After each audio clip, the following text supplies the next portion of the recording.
എല്ലാവർക്കും നമസ്കാരം. ഇന്നത്തെ നമ്മുടെ സത്സംഗം ആരംഭിക്കുകയാണ്. എല്ലാ ദിവസത്തെയും പോലെ തന്നെ ഈ ഒരു കർമ്മത്തെ ആ ഭഗവാന്റെ തൃപാദങ്ങളിൽ സമർപ്പിച്ചുകൊണ്ട് നമുക്ക് ആരംഭിക്കാം. ഭാഗവതം പറയാനും കേൾക്കാനുമുള്ള അനുഗ്രഹവും അനുവാദവും നൽകണേ ഭഗവാനെ. പ്രത്യേകിച്ച് ഇന്നേ ദിവസം ഭഗവാൻ ശ്രീ മഹാവിഷ്ണു കപിലവാസുദേവനായി അവതരിച്ച് ഈ ലോകർക്ക് മോക്ഷത്തിന് യോഗ്യമാകുന്ന ഭക്തിയോഗത്തെക്കുറിച്ച് വിശദീകരിച്ചു തന്നതാണ് ഞങ്ങൾ അറിയാൻ പോകുന്നത്. അത് പറയാനുള്ള യോഗ്യത എനിക്കും അതിനുള്ള അനുഗ്രഹവും അനുവാദവും എനിക്കും കേൾക്കാനുള്ള അനുഗ്രഹവും അനുവാദവും സകല ഭക്തജനങ്ങൾക്കും നൽകണേ എന്ന് പ്രാർത്ഥിച്ചുകൊണ്ട് നമുക്ക് ആരംഭിക്കാം. ഓം നമഃ ശിവായ. ഓം നമഃ ശിവായ. ഓം നമഃ ശിവായ. ഓം ഗും ഗുരുഭ്യോ നമഃ. ഓം ഗും ഗുരുഭ്യോ നമഃ. ഓം ഗും ഗുരുഭ്യോ നമഃ. ഓം നമോ നാരായണായ. ഓം നമോ നാരായണായ. ഓം നമോ നാരായണായ.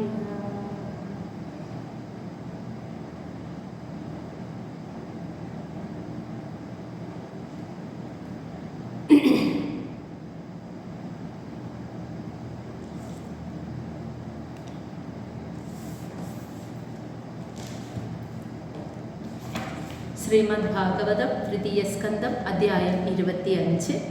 കപില മഹർഷി ഭക്തിയോഗത്തെക്കുറിച്ച് സ്വന്തം മാതാവായ ദേവഹൂതിക്ക് പറഞ്ഞു കൊടുക്കുന്നു. ശ്ലോകം 1. ശൗനക ഉവാച എന്ന് പറഞ്ഞാണ് ആരംഭിക്കുന്നത്. അപ്പോൾ ശൗനക മഹർഷിയാണ് ചോദിക്കുന്നത്. അപ്പോൾ നമ്മൾ വീണ്ടും ഭാഗവതത്തിൻ്റെ ആരംഭത്തിലേക്ക് എത്താൻ നൈമിഷാരണ്യത്തിൽ സൂതമുനിയോട് ശൗനകാദി മഹർഷിമാർ ഭഗവത് ചരിതം പറഞ്ഞു തരാൻ ആവശ്യപ്പെട്ടപ്പോഴാണ് അദ്ദേഹം ഈ കഥ പറഞ്ഞു കൊടുക്കുന്നത്. ഭഗവാന്റെ ഈ ഭാഗവതം പറഞ്ഞു കൊടുക്കുന്നത് സൂതമുനിയാണ് പറഞ്ഞു കൊടുക്കുന്നത്. സൂതമുനി അത് പറഞ്ഞു കൊടുക്കാൻ കാരണം അതിനും മുന്നേ പരീക്ഷിത്ത് ആ ശാപമേറ്റപ്പോൾ അവസാനത്തെ 7 ദിവസം ഗംഗാനദിയുടെ തീരത്ത് വന്നിരുന്നപ്പോൾ ശ്രീ ശുകബ്രഹ്മർഷിയോട് ഭഗവത് ചരിതം മോക്ഷത്തിന് യോഗ്യമാകുന്ന അറിവിനെ പകർന്നു തരാൻ പറഞ്ഞപ്പോൾ ഭാഗവതമാണ് ശ്രീ ശുകബ്രഹ്മർഷി പരീക്ഷത്തിന് ഉപദേശിച്ചത്.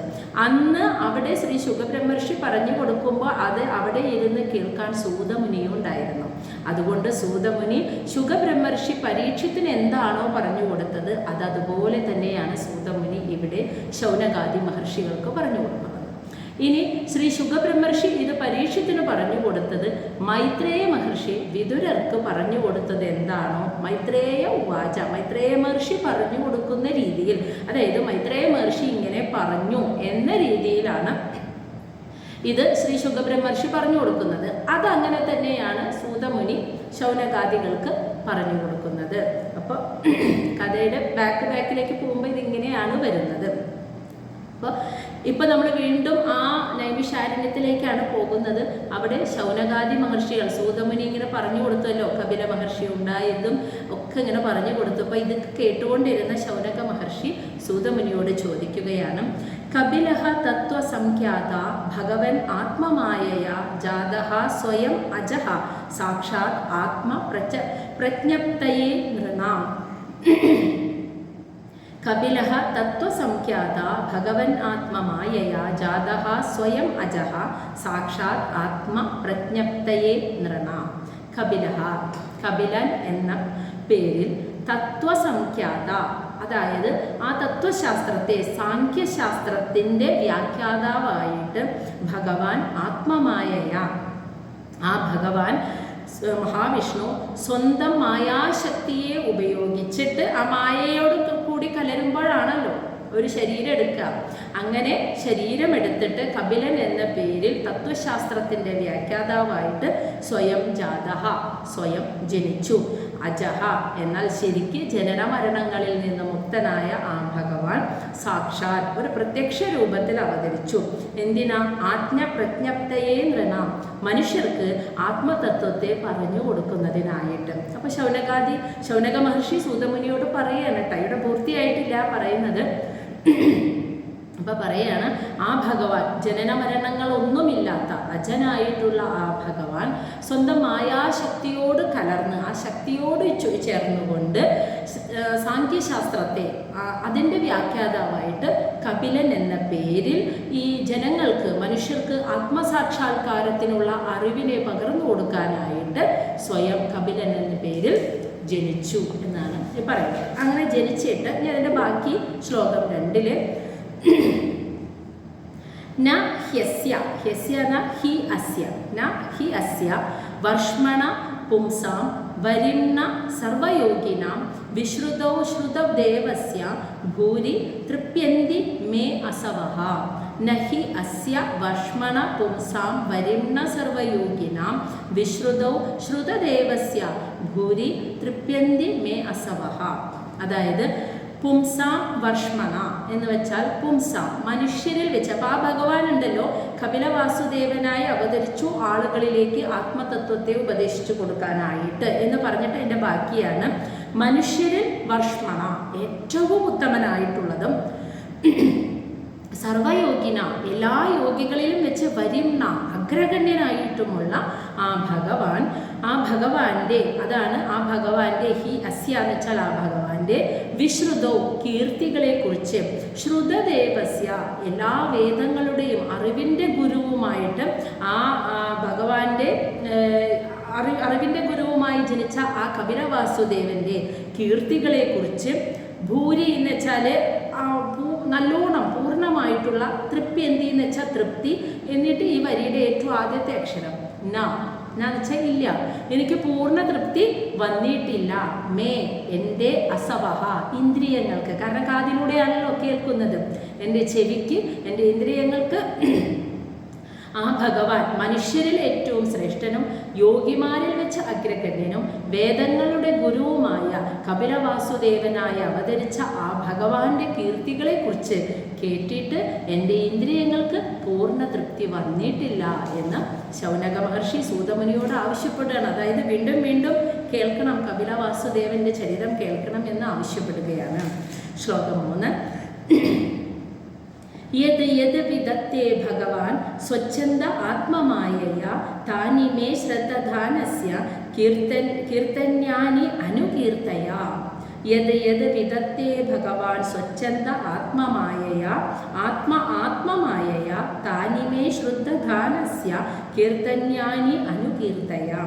യത് യത് എന്തൊക്കെയാണ് വിദത്തെ ചെയ്തത് ഭഗവാൻ സ്വച്ഛന്ദ ആ ഭഗവാൻ സ്വച്ഛന്ദ ആത്മാ സ്വയം ആത്മാവായി തന്നെ ഇരിക്കുന്ന, അതായത് സ്വയം പരിപൂർണ ആത്മാവായി ഇരിക്കുന്ന ആ ഭഗവാൻ ആത്മമായയ തൻ്റെ തന്നെ ആ മായാശക്തിയെ ഉപയോഗിച്ച് കപില മഹർഷിയുടെ രൂപത്തെ സ്വീകരിച്ചിട്ട് യത് വിധത്തെ എന്തൊക്കെ ചെയ്തുവോ താനി ആ കാര്യങ്ങളെക്കുറിച്ചൊക്കെ മേ എനിക്ക് ശ്രദ്ധധാനസ്യ നല്ല ശ്രദ്ധാലുവായിട്ട് വിശ്വാസത്തോടെ കേൾക്കാൻ ആഗ്രഹിക്കുന്ന എനിക്ക് കീർത്തന്യാനി അതായത് അത്യധികം കീർത്തിക്കപ്പെടേണ്ട ആ കർമ്മങ്ങളെക്കുറിച്ച് അനുകീർത്തയ അങ്ങൊന്ന് പറഞ്ഞു തന്നാലും എന്ന്. അപ്പോൾ ആ ഭഗവാൻ സ്വയം ആത്മചൈതന്യമായിരിക്കുന്ന ഭഗവാൻ സ്വന്തമായ ശക്തിയെ ഉപയോഗിച്ച് കപിലവാസുദേവന്റെ രൂപം സ്വീകരിച്ച് എന്തൊക്കെ കർമ്മങ്ങളാണ് ഈ ഭൂമിയിൽ ചെയ്തത്, ആ കീർത്തിക്കപ്പെടേണ്ട കർമ്മങ്ങളെക്കുറിച്ച് ശ്രദ്ധാലുവായി പൂർണ്ണ വിശ്വാസത്തോടെ അത് കേൾക്കാൻ ആഗ്രഹിച്ചിരിക്കുന്ന എനിക്ക് അങ്ങ് പറഞ്ഞു തന്നാലും എന്ന് സൂതമുനിയോട് ആവശ്യപ്പെടുകയാണ്. അപ്പം ശ്ലോകം 4 സൂതമുനി മറുപടി പറയാണ്. സൂത ഉവാച ദ്വൈപായന സഖഃ തു ഏവം ത്വേവം എന്നാൽ തു ഏവം മൈത്രേയഃ ഭഗവാൻ തഥാ പ്രാഹയിദം പ്രഹേദം എന്നാൽ പ്രാഹയിദം വിദുരം പ്രീത അന്വീക്ഷീക്യാം പ്രചോദിതഃ. ദ്വൈപായന സഖഃ തു ഏവം മൈത്രേയഃ ഭഗവാൻ തതഃ പ്രാഹയിദം വിദുരം പ്രീത അന്വീക്ഷീക്യാം പ്രചോദിതഃ. ദ്വൈപായന സഖ സൂതമുനി ശൗനക മഹർഷിയോട് മറുപടി പറയാണ് കേട്ടാ. ദ്വൈപായനൻ വ്യാസദേവന്റെ കൂട്ടുകാരനും സുഹൃത്തായിട്ടുള്ള മൈത്രേയ, ആ മൈത്രേയ മഹർഷി, ഭഗവാൻ മൈത്രേയ മഹർഷി തു ഏവം എപ്രകാരമാണോ വിതുരർ ചോദിച്ച ചോദ്യത്തിന് വിതുരർക്ക് പറഞ്ഞു കൊടുത്തത്, തഥാ ആ രീതിയിൽ തന്നെ പ്രാഹയിതം. അപ്പൊ മൈത്രേയ മഹർഷി വിതുരർ ഇതേ ചോദ്യം ചോദിച്ചപ്പോൾ മൈത്രേയ മഹർഷി കപില വാസുദേവനെ കുറിച്ച് എപ്രകാരമാണോ പറഞ്ഞു കൊടുത്തത്, തഥാ അതുപോലെ തന്നെ പ്രാഹയിതം ഞാൻ പറഞ്ഞു തരാം. മനസ്സിലായ? വിതുരം എന്ന് വെച്ചാൽ ആ വിതുരർക്ക് പ്രീത പൂർണ്ണ സംതൃപ്തനായി തന്നെ പറഞ്ഞു തരാം. അന്വേഷിക്കാം പ്രചോദിത, ആത്മവിദ്യ അറിയാൻ ഭഗവാനാൽ പ്രേരിക്കപ്പെട്ടിരിക്കുന്ന, അതാണ് അന്വേഷിക്കാം. ആ അന്വേഷണം, ആത്മവിദ്യയെ അന്വേഷിക്കാനായിട്ട് പ്രചോദിത, ഭഗവാനാൽ പ്രചോദിതനായിട്ട് പ്രേരിപ്പിക്കപ്പെട്ട് ഇരിക്കുന്ന അങ്ങേക്ക് ഞാൻ വളരെ പൂർണ്ണ സംതൃപ്തനായിട്ട് ഞാനിത് പറഞ്ഞു തരാമെന്ന് സൂതമുനി പറയാണ്. അപ്പം എങ്ങനെയാണ് പറഞ്ഞു കൊടുക്കുന്നത്? ആ വ്യാസദേവന്റെ സുഹൃത്തായിട്ടുള്ള ഭഗവാൻ മൈത്രേയ മഹർഷി ഇതേ ചോദ്യം വിതുരർ ചോദിച്ചപ്പോൾ എപ്രകാരമാണ് ഇതിന് മറുപടി കൊടുത്തത്, അതുപോലെ തന്നെ മൈത്രേയ മഹർഷി പറയുന്ന രീതിയിൽ തന്നെ ഞാനത് വളരെ സംതൃപ്തനായി ഇതറിയാൻ ആഗ്രഹിച്ചു കൊണ്ടിരിക്കുന്ന അങ്ങേക്ക് പറഞ്ഞു തരാമെന്ന് പറഞ്ഞു. എന്നിട്ട് പറയാൻ പോവാണ് കേട്ടോ. ശ്ലോകം 5 അപ്പം മൈത്രേയ മഹർഷി പറയുന്നതായിട്ടാണ് പറയുന്നത്. അപ്പോൾ മൈത്രേയ ഉവാച പിതരി പ്രസ്ഥിതേ ആരണ്യം മാതു പ്രിയ ചികീർഷയ തസ്മിൻ ബിന്ദുസരേ അവാത്സീത് ഭഗവൻ കപിലഃ കില.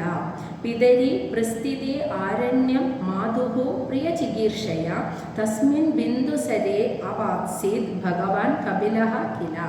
മൈത്രേയ മഹർഷി വിതുരരോട് പറയാണ്, പിതരി പ്രസ്ഥിതേ ആരണ്യം. കപില മഹർഷി പറയുന്നത് കേട്ട് കഴിഞ്ഞ അധ്യായത്തിൽ നമ്മൾ കണ്ടല്ലോ. പിതാവായ കർദമ പ്രജാപതി സന്യാസം സ്വീകരിച്ച് പ്രസ്ഥിതേ ആരണ്യം വനത്തിലേക്ക് പോയതിന് ശേഷം മാതു തൻ്റെ അമ്മയെ പ്രിയ ചികീർഷയ, അമ്മയ്ക്ക് സന്തോഷം നൽകണമെന്ന ആഗ്രഹത്തോടു കൂടിയിട്ട് തസ്മിൻ ബിന്ദുസരേ, അച്ഛനും അമ്മയും ഒരുമിച്ച് ജീവിച്ചിരുന്ന ബിന്ദു സരസിന്റെ തീരത്തുള്ള ആശ്രമം, അതാണ് ആ തസ്മിൻ ബിന്ദുസരേ. ദേവഹൂതിയും കർദമ പ്രജാപതിയും കഴിഞ്ഞിരുന്ന ആ ആശ്രമത്തിൽ ആവാത്സീത് താമസിച്ചു ഭഗവാൻ കപില വാസുദേവൻ കില. കുറേ കാലം അങ്ങനെ അമ്മയോടൊപ്പം താമസിച്ചു. അപ്പോൾ മൈത്രേയ മഹർഷി പറയാണ്, കപില മഹർഷി വാസുദേവൻ പറയുന്നത് കേട്ട് കർദമ പ്രജാപതി ഭഗവാന്റെ അനുഗ്രഹത്തോടെ തനിക്ക് ഇഷ്ടപ്പെട്ട സന്യാസം സ്വീകരിച്ച് വനത്തിലേക്ക് പോയി. അതിനുശേഷം അപ്പം അതിനു മുൻപേ 9 പെൺമക്കളെയും വിവാഹം ചെയ്തു, 9 മഹർഷിമാർക്ക് വിവാഹം ചെയ്തു കൊടുത്തു. അവരും പോയി. ഒക്കെ പോയി കഴിഞ്ഞപ്പോൾ ഇനി അമ്മയ്ക്ക് തുടർന്നുള്ള കാലം ഇനി അമ്മയ്ക്ക് സന്തോഷം നൽകണമെന്ന് ആഗ്രഹിച്ചുകൊണ്ട് അമ്മയോടൊപ്പം ഭഗവാൻ കപില വാസുദേവൻ അതേ ആശ്രമത്തിൽ തന്നെ കുറേ കാലം കഴിഞ്ഞു. അങ്ങനെ കഴിഞ്ഞുകൊണ്ടിരിക്കെ ഒരു ദിവസം ശ്ലോകം 6 തം ആസീനം അകർമാണം തത്വമാർഗ അഗ്രദർശനം സ്വസുതം ദേവഹൂതി ആഹാ ധാതു സംസ്മരതി വചഃ. തം ആസീനം അകർമാണം തത്വമാർഗ അഗ്രദർശനം സ്വസുതം ദേവഹൂതി ആഹ ധാതു സംസ്മരതി വചഃ. തം ആസീനം തൻ്റെ മുന്നിൽ ഇരിക്കുന്ന, അകർമാണം എല്ലാ കർമ്മങ്ങളിൽ നിന്നും പൂർണ്ണമായും മുക്തനായിട്ടുള്ള, തത്വമാർഗ അഗ്രദർശനം മോക്ഷം നേടാനുള്ള ആ മാർഗത്തെ കാട്ടിത്തരാൻ കഴിവുള്ള, അതാണ് അഗ്രദർശനം. അത്രയും കാട്ടിത്തരാൻ കഴിവുള്ളവനും എല്ലാ കർമ്മങ്ങളിൽ നിന്നും മുക്തമായവനുമായ സുസുതം സ്വന്തം പുത്രനോട്, തൻ്റെ മുന്നിൽ അങ്ങനെ ഇരിക്കുകയാണ്, ആ പുത്രനോട് ഒരു ദിവസം ദേവഹൂതി ആഹാ, ദേവഹൂതി ഇപ്രകാരം പറഞ്ഞു. എന്ത് സ്മരിച്ചിട്ടാണ്? ധാതു എന്നാൽ ബ്രഹ്മദേവൻ സംസ്മരതി വച, ബ്രഹ്മദേവൻ തന്നോട് പറഞ്ഞ ആ വാക്കുകളെ സ്മരിച്ചുകൊണ്ട്. ബ്രഹ്മദേവൻ പറഞ്ഞ വാക്കുകൾ എന്താ? സാക്ഷാൽ ശ്രീഹരി നിന്റെ പുത്രനായി ജനിക്കും, ആ മകനിലൂടെയാണ് നീ ആത്മജ്ഞാനം നേടുക എന്ന് പറഞ്ഞിട്ടുണ്ടായിരുന്നല്ലോ. ആ ബ്രഹ്മദേവന്റെ ആ വാക്കുകളെ സ്മരിച്ചുകൊണ്ട് ദേവഹൂതി മകനോട് പറഞ്ഞു. അപ്പോൾ മകനായി പിറന്നിരിക്കുന്നത് സാക്ഷാൽ ശ്രീഹരിയാണെന്ന് ദേവഹൂതിക്ക് അറിയാം. അപ്പം അത്യധികം പുത്രനാണെങ്കിൽ കൂടി വാസുദേവനെയും വളരെ ബഹുമാനത്തോടു കൂടിയാണ്, സ്നേഹവാത്സല്യത്തോടു കൂടിയാണ് ദേവഹൂതി മകനെ വളർത്തിയത്.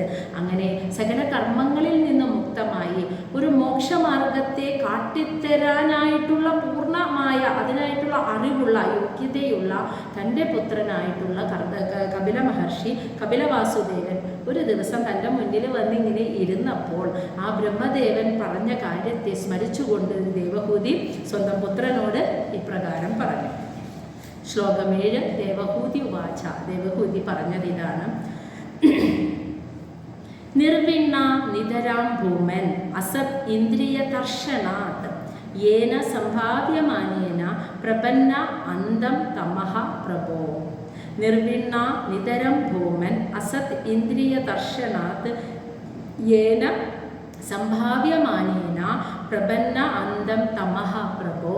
അതായത് നിർവിണ്ണ നിതരം, അത്യധികം ദുർബലമായിരിക്കുന്നു, ശക്തി പോയിരിക്കുന്നു എൻ്റെ ഭൂമൻ. സ്വന്തം മകനെയാണ് വിളിക്കുന്നത്, അല്ലയോ ഭഗവാനെ എന്ന്. കാരണം ദേവഹൂതിക്ക് അറിയാം ഇത് ഭഗവാൻ ശ്രീഹരിയാണെന്ന്. അപ്പോൾ മകനെ വിളിക്കണം, അല്ലയോ ഭഗവാനെ എന്ന്. എന്നിട്ട് പറയാണ് കാരണം അസത് ഇന്ദ്രിയ ദർശനാത്, അസത്തായിട്ടുള്ള, അസത്ത് എന്ന് പറഞ്ഞാൽ വൃത്തികെട്ടത് എന്നുള്ള അർത്ഥത്തിലല്ല, സത്തിനെ കാണിച്ചു തരാത്തതാണ് അത് ഇന്ദ്രിയങ്ങൾ, അതുകൊണ്ട് അത് അസത്ത് എന്ന് വിളിക്കുന്നു.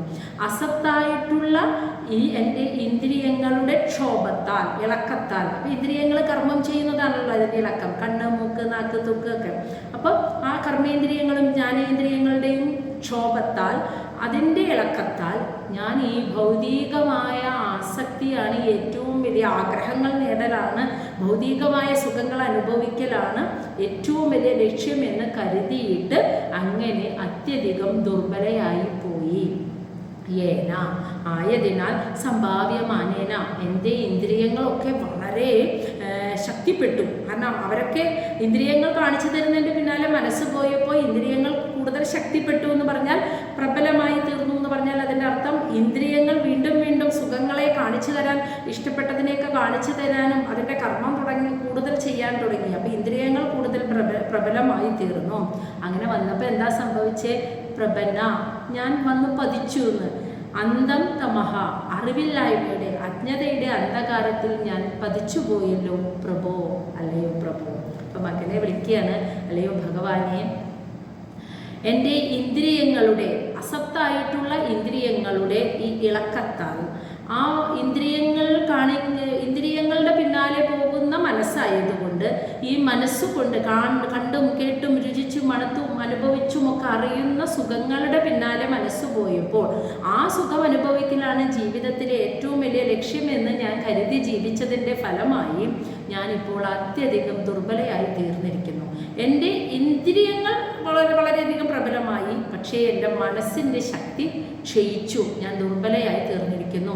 അങ്ങനെ അതിൻ്റെ പിന്നാലെ പോയതുകൊണ്ട് തന്നെ ഞാനിപ്പോൾ അറിവില്ലായ്മയുടെ അജ്ഞതയുടെ അന്ധകാരത്തിൽ വന്ന് പതിച്ചിരിക്കുകയാണ് പ്രഭു എന്ന് പറയണ. സങ്കടം ആദ്യം പറയുന്നു. ശ്ലോകം 8.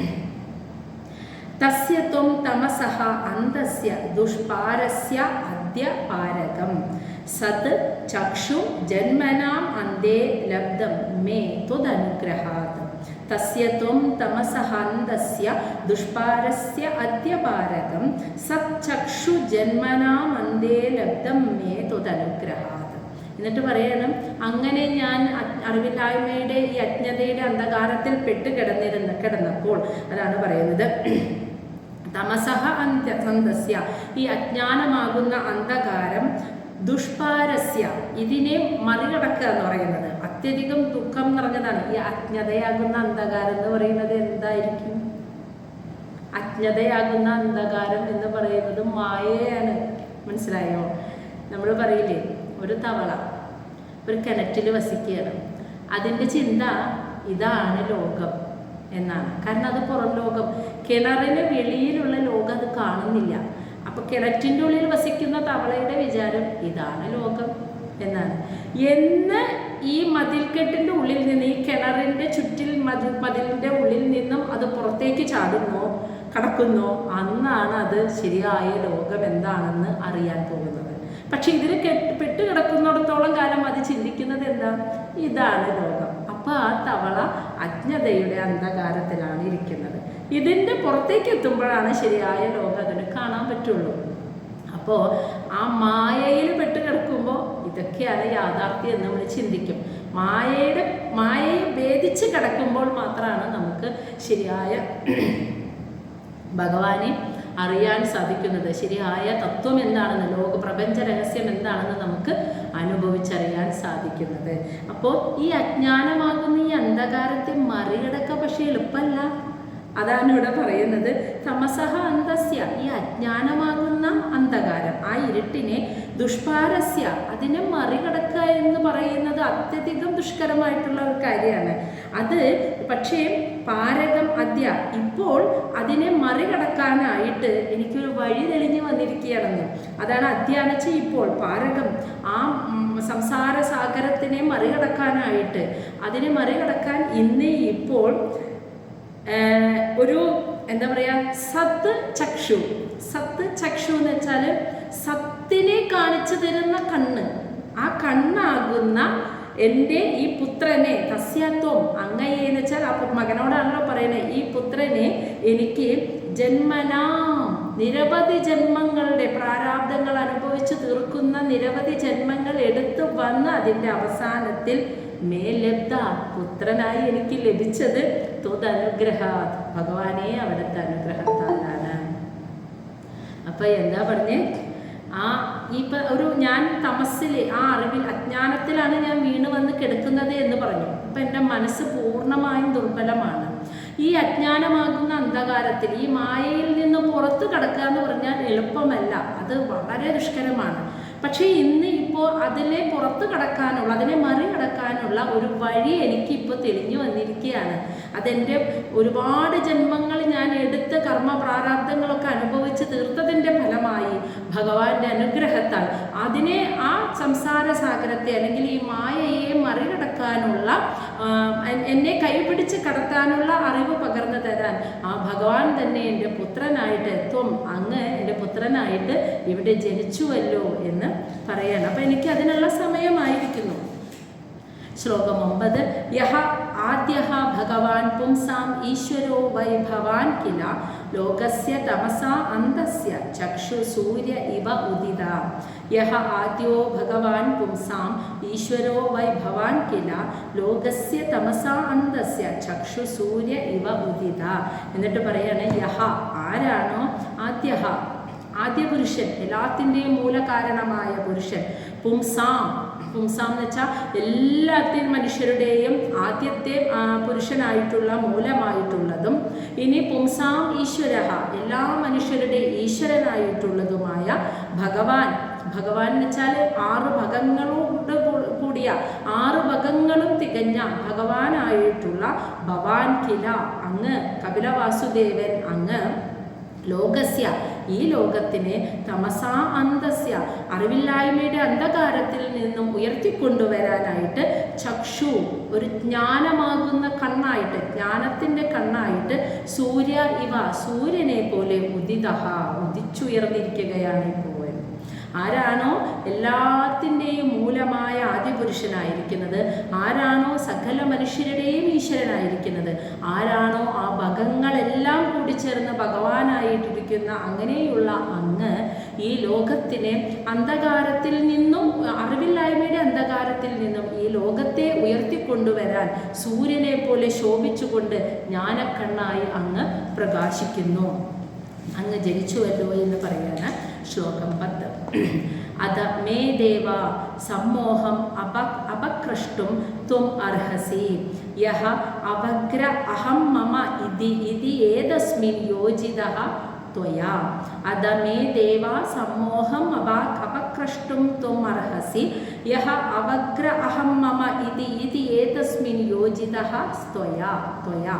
അതായത് അതാ, അപ്പം അങ്ങ് ഈ ലോകത്തെ എല്ലാവരെയും ഇങ്ങനെ ആ അറിവില്ലായ്മയിൽ നിന്നും, ആ മായയിൽ നിന്നും പുറത്തു കൊണ്ടുവരാനാണ്. അപ്പോൾ നിങ്ങളൊന്ന് നോക്കൂ, ആ പ്രകൃതി തന്നെയാണ് മായയെ സൃഷ്ടിച്ചത്. മായയായിരിക്കുന്നത് ആ പ്രകൃതി തന്നെയാണ് പല പല ശരീര രൂപങ്ങൾ എടുത്തിട്ട് മായയിൽ നിന്നും പുറത്തേക്ക് കൊണ്ടുവരാനുള്ള അറിവിനെ പ്രദാനം ചെയ്യുന്നതും. അപ്പം രണ്ടും ആ പ്രകൃതി ശക്തിയാണ്. കണ്ട, മായയെ സൃഷ്ടിക്കുന്നതും ആ പ്രകൃതിയാണ്, എല്ലാവരെയും അതിൽ പെടുത്തിക്കളഞ്ഞ് ഇതൊക്കെയാണ് യാഥാർത്ഥ്യം എന്ന് ചിന്തിപ്പിക്കുന്നതും ആ പ്രകൃതിയാണ്. ആ പ്രകൃതി തന്നെയാണ് ഈ മായയിൽ നിന്നും പുറത്തു കടക്കാനുള്ള അറിവിനെ പകർന്നു തരാൻ പല പല ശരീര രൂപത്തിൽ ഇവിടെ അവതരിച്ചതും. അതാണ് യാഥാർത്ഥ്യം. ശ്ലോകം 10 പറയാണ്, അതാ അതുകൊണ്ട് മേ എൻ്റെ ദേവ, അല്ലയോ ഭഗവാനെ, എൻ്റെ സമ്മോഹം, ഇതൊക്കെയാണ് ശരി എന്നുള്ള എൻ്റെ ഈ മിഥ്യാസങ്കല്പം, അതാണ് സമ്മോഹം. ആ സങ്കല്പത്തെ അപകൃഷ്ടം ഇല്ലാതാക്കുവാൻ ത്വം അങ്ങ് അർഹസി, അങ്ങ് അർഹനാണ്. അതുകൊണ്ട് എൻ്റെ ഈ മിഥ്യാസങ്കല്പം ഉണ്ടല്ലോ, ഈ കാണുന്ന പ്രകൃതി, ഇതാണ് ഈ ലോകം, ഇതാണ് യാഥാർത്ഥ്യം എന്നുള്ള എൻ്റെ ഈ മിഥ്യാസങ്കല്പം, അതിനെ ഇല്ലാതാക്കുവാൻ അങ്ങ് അർഹനാണ്. അത് അങ്ങ് അർഹനാണെന്ന് പറയാൻ എന്താ കാരണം എന്നറിയോ? യഹ കാരണം അവഗ്ര, അവഗ്ര എന്ന് വെച്ചാൽ ഇപ്പം ഈ പറഞ്ഞ മിഥ്യാസങ്കല്പം, ഇതൊക്കെയാണ് യാഥാർത്ഥ്യം എന്നുള്ള ഈ മിഥ്യാസങ്കല്പം. എന്താണ് ആ മിഥ്യാസങ്കല്പം എന്ന് പറയാണ്? അഹം മമ, അഹം ഇത് ഞാനാണ്.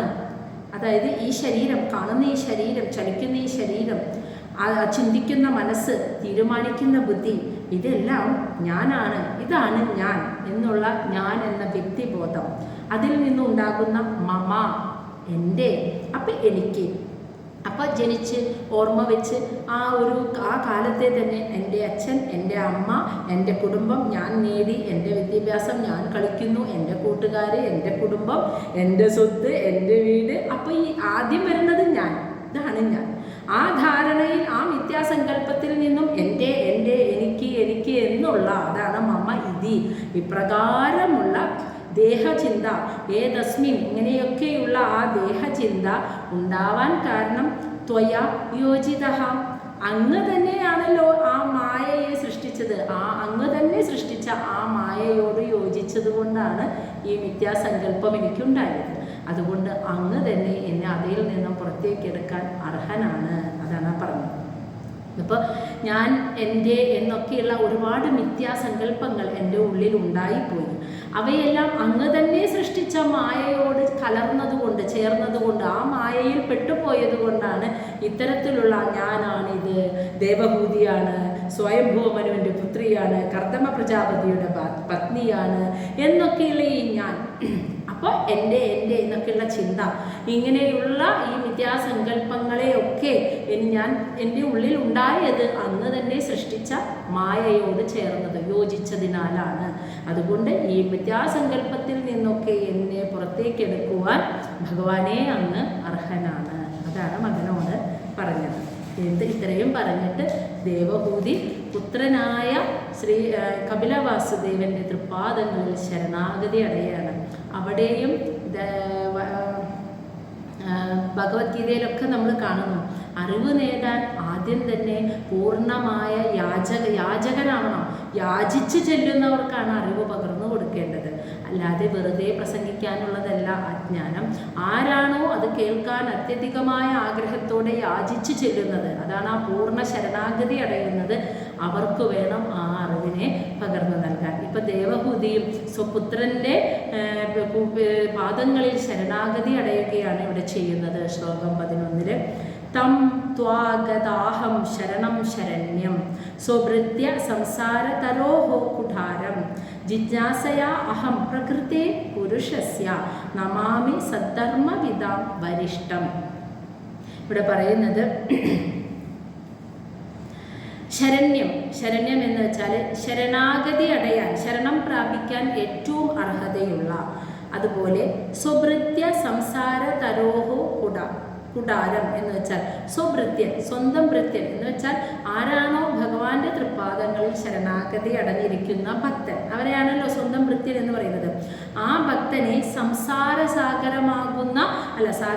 സംസാരമാകുന്ന തരോ വൃക്ഷം, ആ പടർന്നു പന്തലിക്കുന്ന ആ വൃക്ഷത്തിൽ നിന്നും ആ വൃക്ഷത്തണലിൽ നിന്നും ആ ഭക്തനെ രക്ഷിക്കാൻ, ആ വൃക്ഷത്തെ വെട്ടിക്കളയാനുള്ള കുടാരം എന്ന് പറഞ്ഞ കോടാലി, ആ വൃക്ഷത്തെ, സംസാരമാകുന്ന പടർന്നു പന്തലിക്കുന്ന വൃക്ഷത്തെ വെട്ടിക്കളയാനുള്ള കോടാലിയായിരിക്കുന്നത് ആരാണോ ആ ഭഗവാൻ, ആ വ്യക്തിയാകുന്ന ആ ഭഗവാൻ ത്വം അങ്ങേക്ക്, അതായത് ത്വ എന്ന് വെച്ചാൽ അങ്ങ്, അതായത് കപിലവാസുദേവനെയാണ് വിളിക്കുന്നത്. ആ അങ്ങയോടായിട്ട് ഞാൻ ചോദിക്കുകയാണ്. ജിജ്ഞാസയ അഹം പ്രകൃതേ പുരുഷസ്യ, പ്രകൃതി എന്താണ്, പുരുഷൻ എന്താണ് എന്ന് ജിജ്ഞാസയ അറിയാനുള്ള ആഗ്രഹത്തോടെ അഹം ഞാൻ സധർമ്മവിദാം, സത് ധർമ്മവിദാം, അതായത് സത്തായിട്ടുള്ള ശാശ്വതമായിട്ടുള്ള ധർമ്മം എന്തെന്ന് വിദാം നന്നായി അറിയുന്നവരിൽ വരിഷ്ഠം ശ്രേഷ്ഠനായ ത്വ അങ്ങയോട് ഞാൻ നമാമി, അങ്ങയുടെ മുന്നിൽ നമസ്കരിച്ച് തൃപ്പാദങ്ങളെ നമസ്കരിച്ച് ഞാൻ അങ്ങയോട് ചോദിക്കുകയാണ്. ശരണാഗതി അടഞ്ഞുകൊണ്ട് അങ്ങ് എനിക്ക് ആ അറിവിനെ പകർന്നു തരണേ.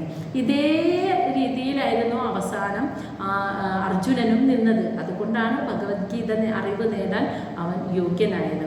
എന്തുകൊണ്ടാണ് ഭഗവത്ഗീത ഇനി തുടങ്ങുമ്പോൾ പറയണേന്ന് പറഞ്ഞപ്പോൾ ഞാൻ നീട്ടിവെച്ചതിൻ്റെ കാരണം അതിൻ്റെ ഉത്തരമാണിത്. ആരാണോ ആ അറിവിനെ നേടാൻ അത്യധികമായ ആഗ്രഹത്തോടു കൂടി നമ്മുടെ മുന്നിലേക്ക് വരുന്നത് അവർക്ക് പറഞ്ഞു കൊടുക്കാനുള്ളതാണ് ആ അറിവ്. പിന്നെ രണ്ടാമത്തെ കാര്യം, ഭഗവത്ഗീത ഭഗവാനാണ് പറഞ്ഞത്. അപ്പോൾ ഭഗവത്ഗീത എന്താണെന്ന് യഥാർത്ഥത്തിലുള്ള ഭഗവത്ഗീത എന്താണെന്ന് പറഞ്ഞ ഭഗവാന് മാത്രമേ അറിയുള്ളൂ. ബാക്കി ഞാൻ ഉൾപ്പെടെയുള്ള എല്ലാവരും അതിനെ ഇങ്ങനെ സ്വന്തം മനോതലം എന്താണോ ആ തലത്തിനനുസരിച്ച് അതിനെ ഇങ്ങനെ പറഞ്ഞു വിശദീകരിച്ച് അവരവരുടെ തലത്തിനനുസരിച്ച് അതിനെ ആ കോണിൽ നിന്നുകൊണ്ട് അതിനെ വിവരിക്കുക മാത്രമാണ് ചെയ്യുന്നത്. അപ്പം അതുകൊണ്ട് പിന്നീടാവാം എന്ന് വിചാരിച്ച് വെച്ചിരിക്കുന്നതിൻ്റെ കാരണം അതാണ്. അപ്പോൾ അങ്ങനെയുള്ള അങ്ങയെ ഗതാഹം ഞാൻ ശരണം പ്രാപിക്കുകയാണ്, എനിക്ക് ആ അറിവിനെ ആത്മജ്ഞാനം പകർന്നു തരണേ എന്ന്. ഭാഗവതവും നാരായണിയും ഒക്കെ കഥകളാണ്, പക്ഷെ ഭഗവത്ഗീത ആത്മജ്ഞാനമാണ്. മനസ്സിലായോ? അപ്പം അത് നമ്മൾ അതിനായി യാചിച്ചു വരുന്നവർക്ക് മാത്രം പറഞ്ഞു കൊടുക്കേണ്ട അറിവാണ്. അത് മാത്രവുമല്ല, അത് പറയാനുള്ള യോഗ്യത എനിക്കും ആയിട്ടില്ല. കാരണം ഭഗം ഉള്ളവൻ 6 ഭഗങ്ങളും ചേർന്ന ഭഗവാൻ പറഞ്ഞതാണ് ഭഗവത്ഗീത. അപ്പോൾ 6 ഭഗങ്ങളോടും കൂടിയ ഭഗവാനായി തീരുന്നത് എന്നോ അന്നത് പറയാമെന്ന് വിചാരിച്ചിട്ടാണ് ഇരിക്കുന്നത്. അപ്പോൾ ശരണം പ്രാപിക്കാൻ ഏറ്റവും കൂടുതൽ അർഹതയുള്ളതും ആ അർഹനായവനും സ്വന്തം ഭക്തന്മാരെ ഈ സംസാരമാകുന്ന ഈ പടർന്നു പന്തലിക്കുന്ന വൃക്ഷത്തിൻ്റെ തണലിൽ നിന്നും ആ വൃക്ഷത്തിൻ്റെ ചുവട്ടിൽ നിന്നും രക്ഷിക്കാൻ ആ വൃക്ഷത്തെ വെട്ടിക്കളയുന്ന കോടാലിയായിരിക്കുന്നതുമായ അങ്ങനെയുള്ള ഭഗവാൻ ആ വ്യക്തി ആരാണോ അങ്ങനെയുള്ള ആ ഭഗവാനെ അങ്ങയോട് ഞാൻ ചോദിക്കുകയാണ്. പുരുഷൻ പ്രകൃതി എന്നാൽ എന്താണ്, പുരുഷനും പ്രകൃതിയും എന്താണ് എന്ന് അറിയാൻ ആഗ്രഹിച്ചുകൊണ്ട് യഥാർത്ഥ ധർമ്മത്തെ നന്നായി അറിയുന്നവരിൽ ശ്രേഷ്ഠനായ അങ്ങയുടെ തൃപ്പാദങ്ങളിൽ ശരണം പ്രാപിച്ചുകൊണ്ട് അങ്ങയെ നമസ്കരിച്ചുകൊണ്ട് ഞാൻ അങ്ങയോട് ചോദിക്കുന്നു, എനിക്കത് പറഞ്ഞു തരണേ. ഇനി ശ്ലോകം 12 മൈത്രേയ ഉവാച. മൈത്രേയ മഹർഷിയാണ് പറഞ്ഞു തുടങ്ങുന്നത് ഉത്തരം. ഇതി സ്വമാതു നിരവധ്യാം ഈപ്സിതം നിശമ്യ പുംസാം അപവർഗവർദ്ധനം ധിയാ അഭിനന്ദ്യ ആത്മവദാം സദാം ഗതിഹി ബഭാഷ ഈഷത് സ്മിതശോഭിത ആനന. ഇതി സ്വമാതു നിരവധ്യം ഈപ്സിതം നിശമ്യ പുംസാം അപവർഗവർദ്ധനം ധിയാ അഭിനന്ദ്യ ആത്മവദാം സദാം ഗതിഹി ബഭാഷ ഈഷത് സ്മിതശോഭിത ആനന. ഇതി ഇപ്രകാരം സ്വമാതു സ്വന്തം അമ്മ നിരവധ്യം എന്ന് വെച്ചാൽ മലിനമാക്കപ്പെടാത്ത, അതുപോലെ പുംസാം അപവർഗവർദ്ധനം മനുഷ്യർക്ക് ആത്മസാക്ഷാത്കാരമെന്ന ആഗ്രഹം മനുഷ്യരുടെ ഉള്ളിൽ വർദ്ധിപ്പിക്കുകയും ചെയ്യുന്ന മലിനമാക്കപ്പെടാത്ത ഈപ്സിതം മോക്ഷം നേടണമെന്ന അമ്മയുടെ ആഗ്രഹത്തെ നിശമ്യ കേട്ടിട്ട് മോക്ഷം നേടാനുള്ള വഴി അറിയണമെന്ന അമ്മയുടെ ആ ആഗ്രഹത്തെ കേട്ടിട്ട് ധിയ അഭിനന്ദ്യ മനസ്സുകൊണ്ട് കപിലവാസുദേവൻ അമ്മയെ ഒന്ന് ആദ്യം അഭിനന്ദിച്ചു. എന്നിട്ട് ആത്മവദാം സദാം ഗതിഹി ആത്മസാക്ഷാത്കാരം ആഗ്രഹിക്കുന്ന സജ്ജനങ്ങളുടെ ഒരേ ഒരു ആശ്രയമാകുന്ന ഗതി ആ ഭഗവാൻ കപിലവാസുദേവൻ ഈഷത് സ്മിത മൃദുവായിട്ട് ഒന്ന് പുഞ്ചിരിച്ച് ശോഭിത ആനന ആ പുഞ്ചിരി കൊണ്ട് പ്രകാശിക്കുന്ന മുഖത്തോടു കൂടി അമ്മയോട് ബഭാഷ ഇപ്രകാരം പറഞ്ഞു. അപ്പോൾ ഇപ്രകാരം ഒട്ടും മലിനം, അതായത് ഉള്ളിൽ ഒരു കാപ്പട്യം വെച്ചിട്ടല്ല ദേവഹൂതി അത് ചോദിക്കുന്നത്, ഉള്ളിൽ വേറെന്തെങ്കിലും ഉദ്ദേശം വെച്ചോ ആഗ്രഹം വെച്ചിട്ടോ അല്ല ദേവഹൂതി അത് ചോദിക്കുന്നത്. അങ്ങനെ നിഷ്കളങ്കമായ മനസ്സോടെ മലിനമാക്കാതെ ഏതൊരു മനുഷ്യൻ്റെ ഉള്ളിലും കേട്ടുകഴിഞ്ഞാൽ ആത്മസാക്ഷാത്കാരം നേടണമെന്ന ആഗ്രഹത്തെ വർദ്ധിപ്പിക്കുന്ന ഈ സ്വന്തം അമ്മയുടെ ഭാഗത്ത് നിന്ന് അമ്മ പറഞ്ഞ ഈ ഒരു ആഗ്രഹം, മോക്ഷം നേടാനുള്ള ആ വഴി, ആ പാത ഏതാണെന്ന് ആ വഴി പറഞ്ഞു തരണേ, ആത്മസാക്ഷാത്കാരത്തിലേക്കുള്ള ആ വഴി അറിയാൻ ആഗ്രഹിക്കുന്നു എന്ന ആ അമ്മയുടെ ആ ചോദ്യം കേട്ടിട്ട് മനസ്സുകൊണ്ട് ഒന്ന് അമ്മയെ അഭിനന്ദിച്ചിട്ട് ഈ ആത്മസാക്ഷാത്കാരം നേടാൻ ആഗ്രഹിക്കുന്ന സജ്ജനങ്ങളുടെ ഒരേ ഒരു ലക്ഷ്യമാകുന്ന ആ ഭഗവാൻ കപിലവാസുദേവൻ അതൊക്കെ മൃദുവായി ഒന്ന് പുഞ്ചിരിച്ചുകൊണ്ട് ആ പുഞ്ചിരിയാൽ ശോഭിക്കുന്ന മുഖത്തോടുകൂടി അമ്മയോട് ഇപ്രകാരം പറഞ്ഞു. അതെന്താണ് പറഞ്ഞത്? ശ്ലോകം 13 ശ്രീ ഭഗവാൻ വാച. ശ്രദ്ധയോടെ കേൾക്കുക. യോഗഃ ആധ്യാത്മികഃ പുംസാ മദഃ നിശ്രേയസായ മേ അത്യന്ത ഉപരതിഃ യത്ര ദുഃഖസ്യ ച സുഖസ്യ ച. യോഗഃ ആധ്യാത്മികഃ പുംസാ മദഃ നിശ്രേയസായ മേ അത്യന്ത ഉപരതിഃ യത്ര ദുഃഖസ്യ ച സുഖസ്യ ച. യോഗഃ, ആദ്യം പറയേണ്ടത് ആധ്യാത്മിക എന്ന് വെച്ചാൽ ആത്മാവിനെ കുറിച്ചുള്ള അറിവ്, ആത്മാവിൽ ലയിച്ചു ചേർന്ന മനസ്സ്.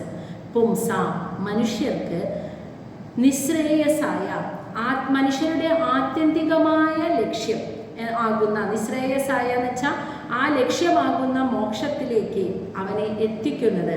നിശ്രേയസായ എന്നാൽ നമ്മുടെ ആത്യന്തിക ലക്ഷ്യമാകുന്ന മോക്ഷം ഉണ്ടല്ലോ, അതിലേക്ക് നമ്മളെ എത്തിക്കുന്നത് ആധ്യാത്മിക, മനുഷ്യരുടെ ആധ്യാത്മിക എന്ന് വെച്ചാൽ ആത്മാവിൽ ലയിച്ചു ചേർന്നിരിക്കുന്ന മനസ്സാണ്. ഇതിനെയാണ് യോഗം എന്ന് പറയുന്നത് എന്ന് മേ മതഃ. ഇതാണ് എൻ്റെ അഭിപ്രായം. അപ്പം അദ്ദേഹം ആദ്യം പറഞ്ഞത് മനുഷ്യനെ ആത്മസാക്ഷാത്കാരത്തിലേക്ക് സഹായിക്കുന്ന ഏറ്റവും പ്രധാനപ്പെട്ട ഘടകം മനസ്സാണ്. ഒരു മനുഷ്യൻ്റെ ആത്യന്തികമായ ലക്ഷ്യമായ മോക്ഷം അല്ലെങ്കിൽ സാക്ഷാത്കാരത്തിലേക്ക് ആ മനുഷ്യനെ എത്തിക്കുന്നത് അവൻ്റെ മനസ്സാണ്. എങ്ങനെയുള്ള മനസ്സാണ്? ആത്മാവിൽ, ഭൗതിക ജീവിതത്തിലല്ല, ആത്മാവിൽ ലയിച്ചു ചേർന്ന അവൻ്റെ മനസ്സാണ്. ഈ മനസ്സിനെയാണ് യോഗം, ആത്മാവിലേക്ക് ചേർന്ന ഉറപ്പിച്ച ഈ മനസ്സിനെയാണ് യോഗം എന്ന് പറയുന്നത് എന്നാണ് എൻ്റെ അഭിപ്രായം. അപ്പോൾ ഭഗവത്ഗീതയിലെ 18 അധ്യായങ്ങളിൽ ആദ്യത്തെ അധ്യായം മാറ്റി നിർത്തിയാൽ ബാക്കി 17 അധ്യായങ്ങളിലൂടെ ഈ ഒരു ആത്മസാക്ഷാത്കാരത്തിലേക്ക് ഒരു മനുഷ്യനെ എത്താൻ സഹായിക്കുന്ന അവൻ്റെ സഹായിക്കുന്നതായ അവൻ്റെ മനസ്സിനെ, അതെങ്ങനെയുള്ള മനസ്സിനെ? ആത്മാവിൽ ലയിക്കുന്ന മനസ്സ്, ആത്മാവിൽ ഉറപ്പിച്ച മനസ്സ്. ആ മനസ്സ് അവിടെ ആത്മാവിൽ ഉറച്ചു കിട്ടുന്ന ആ മനസ്സിനെയാണ് യോഗം എന്ന് പറയുന്നത്. ആ യോഗാവസ്ഥയെ പ്രാപിക്കാനുള്ള വിവിധ മാർഗങ്ങളാണ് ഭഗവാൻ ഗീതയിൽ പറഞ്ഞു കൊടുത്തത്. ജ്ഞാനയോഗം, കർമ്മയോഗം, ഭക്തിയോഗം, സന്യാസയോഗം, നിരവധി യോഗമാർഗത്തിലൂടെ. യോഗം എന്ന് വെച്ചാൽ അപ്പോൾ എന്താണെന്നാണ് കപില മഹർഷി പറഞ്ഞത്? ഒരു മനുഷ്യനെ ആത്മസാക്ഷാത്കാരത്തിൽ എത്തിക്കുന്നത് അവൻ്റെ മനസ്സാണ്, ആത്മാവിൽ ഉറച്ച മനസ്സ്. ഇങ്ങനെ മനസ്സ് ആത്മാവിൽ ഉറയ്ക്കുന്നതിനെയാണ് യോഗം എന്ന് പറയുന്നത്. ഇതാണ് എൻ്റെ അഭിപ്രായം. ഈ യോഗാവസ്ഥയിലേക്ക് എത്താനുള്ള വിവിധ മാർഗങ്ങളെയാണ് ഗീതയിൽ ഭഗവാൻ അർജുനന് പറഞ്ഞു കൊടുത്തത്. എന്നിട്ട് പറയാണ്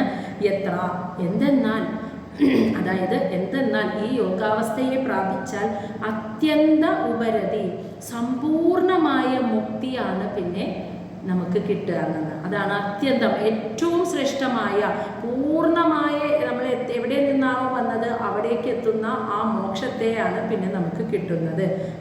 അതുമാത്രമല്ല, ദുഃഖസ്യ ച സുഖസ്യ ച, ദുഃഖത്തിൽ നിന്നും സുഖത്തിൽ നിന്നുള്ള പൂർണ്ണമായ മുക്തി.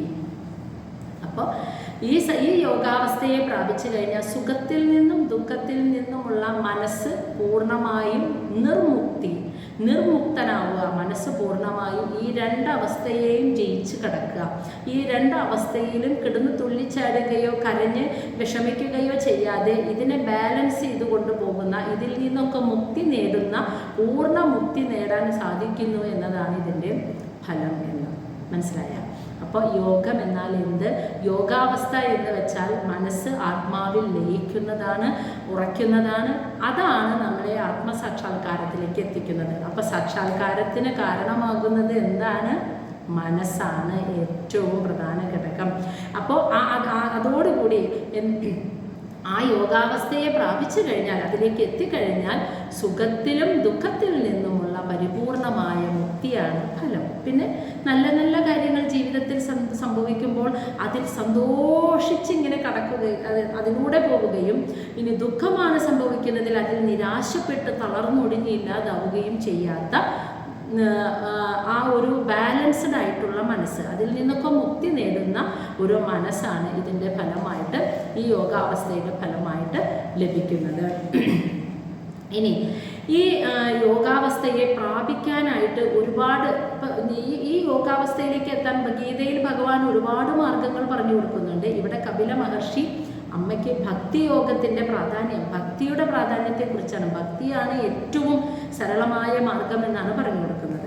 അതാണ് ഇനി 14ാമത്തെ. ഇനി ഞാൻ ഭവതിക്ക് ആ യോഗാവസ്ഥയെ പ്രാപിക്കാനുള്ള വഴി പറഞ്ഞു തരാമെന്നാണ് പറയുന്നത്. തം ഇമം തേ പ്രവക്ഷ്യാമി യം അവോജം പുര അനഘേ ഋഷീണാം ശ്രോതുകാമാനാം യോഗം സർവാംഗ നൈഗുണം. തം ഇമം, ഈ മാർഗത്തെ, ഈ യോഗാവസ്ഥയിലേക്ക് എത്താനുള്ള ഈ മാർഗത്തെ തേ ഭവതിക്ക് പ്രവക്ഷ്യാമി, ഞാൻ പറഞ്ഞു തരാം. അതെങ്ങനെയാണ് പറഞ്ഞു തരുന്നത്? യം, അതായത് ഏതാണോ ആ മാർഗം, അവോജം, അവോജം എന്ന് വെച്ചാൽ പറഞ്ഞു കൊടുത്തത്, പുര മുൻപ്, അനഘേ, അനഘേ എന്ന് വെച്ചാൽ അല്ലയോ പാപമുക്തി നേടിയ എൻ്റെ മാതാവേ, ഭവതിക്ക് ആ യോഗാവസ്ഥയെ പ്രാപിക്കണം. യോഗാവസ്ഥയിലേക്ക് മനസ്സെത്തുമ്പോഴാണ് ആത്മസാക്ഷാത്കാരം നേടാൻ സാധിക്കുകയുള്ളൂ എന്ന് പറഞ്ഞല്ലോ. ആ യോഗാവസ്ഥയിലേക്ക് മനസ്സെത്തിക്കഴിഞ്ഞാൽ സുഖദുഃഖങ്ങളിൽ നിന്ന് പൂർണ്ണ മുക്തിയാണെന്നും പറഞ്ഞു. ഈ യോഗാവസ്ഥയെ പ്രാപിക്കാനുള്ള വഴി എന്തൊക്കെയാണെന്ന് അവിടത്തേക്ക് ഞാൻ പറഞ്ഞു തരാം. ഇത് ഞാൻ മുൻപ് എൻ്റെ മുന്നിൽ ചോദിച്ചു വന്ന ഋഷീണ, മഹർഷിമാർക്ക്, ശ്രോതുകാമാന, ഇതറിയാൻ ആഗ്രഹിച്ചു എൻ്റെ അടുത്തേക്ക് വന്ന മഹർഷിമാർക്ക് ഞാൻ അവോജം പറഞ്ഞു കൊടുത്തത് എന്താണോ അതങ്ങനെ തന്നെ ഭവതിക്ക് പറഞ്ഞു തരാം. ഈ യോഗം സർവാംഗ നൈപുണ്യം, എല്ലാ കാര്യത്തിലും എന്തിനേയും നേടാൻ സാധിക്കുന്ന, ഇത് പഠിച്ചു കഴിഞ്ഞാൽ ഈ യോഗാവസ്ഥയിലേക്ക് എത്തിക്കഴിഞ്ഞാൽ എന്തും നേടാൻ സാധിക്കുന്ന, ഏത് തലത്തിലും പ്രായോഗികമാക്കാൻ പറ്റുന്ന ഒരു അവസ്ഥയാണ് ഈ യോഗാവസ്ഥ. ഈ യോഗാവസ്ഥയെ എങ്ങനെ നേടാമെന്ന് ആഗ്രഹിച്ച് എന്നോട് ചോദിച്ച ഋഷിമാർക്ക് ഞാൻ പണ്ട് പറഞ്ഞു കൊടുത്തിട്ടുണ്ട്. അത് അങ്ങനെ തന്നെ ഭവതിക്ക് ഞാനിതാ പറഞ്ഞു തരാം എന്ന് പറഞ്ഞു. അപ്പം അതിലേക്ക് ഈ യോഗാവസ്ഥയെ പ്രാപിക്കാനുള്ള വഴികൾ അതാണ് ഇനി പറയുന്നത്. അതിലിനി ശ്ലോകം 15 ആദ്യം തന്നെ കപില മഹർഷി പറയുന്നത് മനസ്സാണ്. ഈ ഒരു യോഗാവസ്ഥയിലെത്തിയവരാണ് സാക്ഷാത്കാരം നേടുന്നത്. യോഗാവസ്ഥയിലേക്ക് എത്താനായിട്ടുള്ള വഴി പറഞ്ഞു കൊടുക്കുന്നപ്പോൾ ആദ്യം പറയുന്നത് അതിന് മനസ്സാണ്. ചേതഃ ഖലു അസ്യ ബന്ധായ മുക്തയേ ച ആത്മനോ മതഃ ഗുണേഷു സക്തം ബന്ധായ രഥം വാ പുംസി മുക്തയേ. ചേതഃ ഖലു അസ്യ ബന്ധായ മുക്തയേ ച ആത്മനഃ മതം ഗുണേഷു സക്തം ബന്ധായ രഥം വാ പുംസി മുക്തയേ. ചേതഃ, നമ്മുടെ മനസ്സുണ്ടല്ലോ, അത് ബന്ധായ, അതായത് അസ്യ, ഒരു ജീവാത്മാവിനെ, ബന്ധായ, ഈ ലോകത്ത് ബന്ധിപ്പിച്ചിടുന്നതും, മുക്തയെ, മോക്ഷത്തിന് കാരണമാകുന്നതും ചേതഃ, നമ്മുടെ മനസ്സാണെന്ന് മതം. അതാണ് അതിൻ്റെ കാരണം, മനസ്സാണ് അതിന് കാരണം എന്നാണ് എൻ്റെ അഭിപ്രായം. അപ്പോൾ ഒരു ജീവാത്മാവിനെ ഈ ലോകത്ത് പുനർജന്മങ്ങൾക്ക് വിധേയമാക്കി ബന്ധിപ്പിച്ചിടുന്നതും അവൻ്റെ മനസ്സാണ്. ഒരു ജീവാത്മാവിനെ പൂർണ്ണമായ മോക്ഷത്തിലേക്ക് എത്തിക്കുന്നതും മനസ്സാണ്. അപ്പോൾ മോക്ഷമാണെങ്കിലും ഈ ലൗകിക ലോകത്തെ ജനന മരണത്തിന് വിധേയമാകുന്ന ബന്ധനമാണെങ്കിലും രണ്ടിനും ഒറ്റ ടൂളാണ് വരുന്നത്, മനസ്സ്. എന്നിട്ട് പറയുകയാണ് അതെങ്ങനെ? ഗുണേഷു സക്തം, ഗുണേഷു എന്ന് പറയുമ്പോൾ അറിയാലോ, പ്രകൃതിയുടെ ത്രിഗുണങ്ങൾ. ഈ ത്രിഗുണങ്ങളുടെ ഫലമായിട്ട് സക്തം എന്ന് വെച്ചാൽ ആകർഷണം കൊണ്ട്, ഈ ത്രിഗുണങ്ങളുടെ ആകർഷണം കൊണ്ട്, അതിൻ്റെ ശക്തി കൊണ്ട് ബന്ധായ ഓരോ മനുഷ്യനും ഈ ലൗകിക ലോകത്ത് ബന്ധിക്കപ്പെട്ടിരിക്കുന്നു, അങ്ങനെ പുനർജന്മത്തിന് കാരണമാകുന്നു. എന്നാൽ രഥം വാ പുംസി, പുംസി എന്ന് വെച്ചാൽ ഭഗവാനോടാണ് രഥം വാ ഈ ആകർഷണമെങ്കിൽ, ഈ ആസക്തിയെങ്കിൽ എന്താ, മുക്തയെ അതേ സ്ഥാനത്ത് മുക്തിയാണ് സംഭവിക്കുക. സത്വരജ തമോ ഗുണങ്ങളുടെ ത്രിഗുണങ്ങളുടെ ആകർഷണീയത കൊണ്ട് ഈ ഭൗതിക ലോകത്തിനോട് ആസക്തി തോന്നുന്നവർ ബന്ധിക്കപ്പെടുന്നു. അവർ ജനന മരണങ്ങൾക്ക് വിധേയമായി വന്നും പോയും പല പല ലോകങ്ങളിലായി ജനിക്കുന്നു, ഭൂമിയിലും അതോ ലോകങ്ങളിലായിട്ട്. എന്നാൽ ഇതേ ആസക്തി, ഭൗതിക ലോകത്തോട് ആസക്തി തോന്നുന്ന മനസ്സുണ്ടല്ലോ, അതേ മനസ്സ് ഈ ലോകത്തിനോടല്ലാണ്ട് ഭഗവാനോടാണ് ആസക്തി തോന്നുന്നതെങ്കിൽ അതവനെ മുക്തിയിലേക്കും എത്തിക്കുന്നു. അപ്പം മനസ്സ് രണ്ടുപേരോട് ആസക്തി തോന്നാം, ഭൗതിക ലോകത്തിനോടും തോന്നാം, ഭഗവാനോടും തോന്നാം. ഭൗതിക ലോകത്തിനോട് തോന്നുന്ന ആസക്തിയാണ് ബന്ധനത്തിന് കാരണമാകുന്നത്, ഭഗവാനോട് തോന്നുന്ന ആസക്തിയാണ് മോക്ഷത്തിന് കാരണമാകുന്നത്. ഭൗതിക ലോകത്തിനോട് മനസ്സിന് ആസക്തി തോന്നാൻ കാരണം എന്താ? ത്രിഗുണങ്ങളുടെ ശക്തി. സത്വഗുണമാണെങ്കിൽ ഉയർന്നു നിൽക്കുന്നതെങ്കിൽ അവൻ്റെ മനസ്സ് സത്വഗുണത്തിൽ അധിഷ്ഠിതമായിരിക്കും. അപ്പോൾ അവൻ സാത്വികമായ കാര്യങ്ങളോട് ആകർഷണീയത, മമതയുള്ളവനായിരിക്കും. അത് തെറ്റാണെന്നില്ല. സത്വഗുണം കൂടി നിൽക്കുന്ന ഒരുവൻ്റെ മനസ്സിൽ സത്വഗുണമാണ്, അതിൻ്റെ തോതാണ് ഉയർന്നിരിക്കുന്നതെങ്കിൽ അവന് സാത്വികമായ കാര്യങ്ങളോട് മമത ഉള്ളവനായിരിക്കും. അപ്പോൾ അവിടെ മമത വന്നു. രജോ ഗുണിയാണെങ്കിൽ അതാണ് കൂടി നിൽക്കുന്നതെങ്കിൽ അവൻ്റെ ഉള്ളിൽ രജോ ഗുണവും അവന് അങ്ങനെയുള്ള കാര്യങ്ങൾ, ഒരു രജോ ഗുണിക്ക് ഇഷ്ടം തോന്നുന്ന കാര്യങ്ങളോട് മമതയുള്ളവനായിരിക്കും. തമോ ഗുണിയാണെങ്കിൽ അങ്ങനെയുള്ള കാര്യങ്ങളോട് മമതയുള്ളവനായിരിക്കും. ഈ 3 ഗുണങ്ങളിൽ പെടുന്നതും ബന്ധനമാണ്. കാരണം ഈ 3 ഗുണങ്ങളും അതാതിൻ്റെ ഗുണത്തിനനുസരിച്ചുള്ള കാര്യങ്ങളിലോട് മമത, അറ്റാച്ച്മെൻ്റ് ഉള്ളവരായി തീരുന്നു. അപ്പം മറ്റുള്ളത് വെറുപ്പായിരിക്കും, അപ്പം മറ്റുള്ളതിനോട് ഇഷ്ടം ഉണ്ടാവില്ല. കാരണം എന്താ? ഈ 3 ഗുണങ്ങളും മനുഷ്യന് മാത്രമല്ല, ഈ പ്രപഞ്ചത്തിലെ സകലതിനുണ്ട് ഈ 3 ഗുണങ്ങൾ. വെയിലിനുണ്ട് ഈ 3 ഗുണം, മഴയ്ക്കുണ്ട് ഈ 3 ഗുണം, ചിത്രശലഭങ്ങൾക്കുണ്ട്, പക്ഷികൾക്കുണ്ട്, മത്സ്യങ്ങൾക്കുണ്ട്, വൃക്ഷത്തിനുണ്ട്, മരങ്ങൾക്കുണ്ട്, സകലതിനുണ്ട് ഈ ത്രിഗുണം. ത്രിഗുണാത്മകമാണ് എല്ലാതും, സർവ്വചരാചരങ്ങളും ത്രിഗുണാത്മകമാണ്. അപ്പോൾ എല്ലാം ത്രിഗുണ, ഭൂമിക്കുണ്ട്, അഗ്നിക്കുണ്ട്, വായുവിനുണ്ട്, ജലത്തെ, എല്ലാം ത്രിഗുണാത്മകമാണ്. അപ്പോൾ ഈ ത്രിഗുണത്തിൽ സത്വഗുണം കൂടി നിൽക്കുന്നവർക്ക് സത്വഗുണം കൂടി നിൽക്കുന്ന വസ്തുക്കളോട് മമതയുണ്ടാകും. രജോ ഗുണം കൂടി നിൽക്കുന്ന മനുഷ്യർക്ക് രജോ ഗുണം കൂടി നിൽക്കുന്ന ജീവസത്തകളോട് മമതയുണ്ടാവും. തമോ ഗുണികൾക്ക് തമോ ഗുണികളോടും മമതയുണ്ടാവും. അപ്പം 3 അറ്റാച്ച്മെൻറ്റിൽ പെട്ടില്ലേ? ആ അറ്റാച്ച്മെൻറ്റിൽ പെട്ടപ്പോഴാണ് അവിടെ ജനന മരണ വിധേയമാകുന്ന കാലചക്രത്തിൽ പെട്ട് വീണ്ടും വന്നും പോയി ഇരിക്കുന്നത്. അവിടെ മുക്തി വരുന്നില്ല. ആരാണോ ഈ സത്വഗുണവും രജോ ഗുണവും തമോ ഗുണവും, എന്ത് ഗുണവും ആട്ടെ എൻ്റെ ഉള്ളിലിരിക്കുന്നത്, ഈ 3 ഗുണങ്ങളിലിരിക്കുമ്പോഴും ഈ 3 ഗുണങ്ങളെയും മറികടന്ന് ഈ 3 ഗുണമായയുടെ ഈ രൂപത്തിലിരിക്കുന്ന യഥാർത്ഥ ശക്തിയെ തിരിച്ചറിഞ്ഞ് ആ ഭഗവാനോട് ആസക്തി, ഈ ഗുണങ്ങളുടെ ഫലമായിട്ടുണ്ടാകുന്ന ഇഷ്ടാനിഷ്ടങ്ങളൊക്കെ വിട്ടിട്ട് ഗുണങ്ങൾക്ക് അതീതനായി നിർമുക്തനായി നിൽക്കുന്ന ആ ഭഗവാനോട് ആസക്തിയുള്ളവനായിരിക്കുന്നത് അവൻ ഭഗവാന്റെ അടുത്തേക്ക് എത്തുന്നു, മോക്ഷത്തിലേക്ക് എത്തുന്നു. അവനെ ആ ശക്തി ശരിക്ക് തൻ്റെ മായയിൽ നിന്ന് പുറത്തേക്ക് എടുത്തു കൊടുത്ത് ശിവനെ കാണിച്ചു കൊടുക്കുന്നു. അവൻ മോക്ഷത്തിലെത്തുന്നു. ഈ ഗുണങ്ങളുടെ ഇഷ്ടാനിഷ്ടങ്ങൾ അനുസരിച്ച് അതിൻ്റെ പിന്നാലെ പോയി അതനുസരിച്ച് ജീവിക്കുന്നവരോ കാലചക്രത്തിൽ, ബന്ധനത്തിൽപ്പെട്ട് കാലചക്രത്തിൽ വീണുരുളുന്നു. ഇത് രണ്ടും സംഭവിക്കുന്നത് ഒരേ ഒരു ഇന്ദ്രിയത്തിലൂടെയാണ്, അതാണ് മനസ്സ്. അപ്പം മനസ്സാണ് ബന്ധനത്തിനും മോക്ഷത്തിനും കാരണമാകുന്നത് എന്ന് കപില മഹർഷി പറഞ്ഞു കൊടുത്തു. ശ്ലോകം 16, 17, 18 ശ്ലോകം ഒരുമിച്ച് പറയുമ്പോൾ അതിൻ്റെ അർത്ഥം പൂർത്തിയാവും കേട്ടോ. 16 അഹം മമ അഭിമാനഃ ഉത്തൈഹി കാമലോഭ ആദിഭിഹി മലൈഹി വീതം യഥാ മനഃ ശുദ്ധം അദുഃഖം അസുഖം സമം. അഹം മമ അഭിമാന ഉത്തൈഹി കാമലോഭ ആദിഭിഹി മലൈഹി വീതം യഥാ മനഃ ശുദ്ധം അദുഃഖം അസുഖം സമം. അതായത് അഹം, ഞാൻ എന്ന് പറഞ്ഞാൽ ഈ ശരീരമാണ്, ഇതാണ് ഞാൻ. മമ എൻ്റെ എന്നുള്ള അഭിമാന, ദുരഭിമാനം ഉണ്ടല്ലോ, അങ്ങനെയുള്ള അഭിമാന ചിന്ത, ഞാൻ, ഇതെനിക്ക്, ഇതെൻ്റെ, ഞാൻ കഷ്ടപ്പെട്ടു, ഞാൻ ചെയ്തു, ഞാൻ നേടി, ഇതൊക്കെ ഇങ്ങനെയുള്ള ആ അഭിമാനം, ഞാനെന്ന ഭാവം, അതിൽ നിന്നും എന്നുവെച്ചാൽ അതിൽ നിന്നും ഉണ്ടായ കാമലോപാധിപി, കാമം എന്ന് വെച്ചാൽ ആഗ്രഹം, ഇത് ഞാനാണെന്ന് ചിന്തിക്കുമ്പോൾ എനിക്ക് ആഗ്രഹങ്ങൾ വന്നു.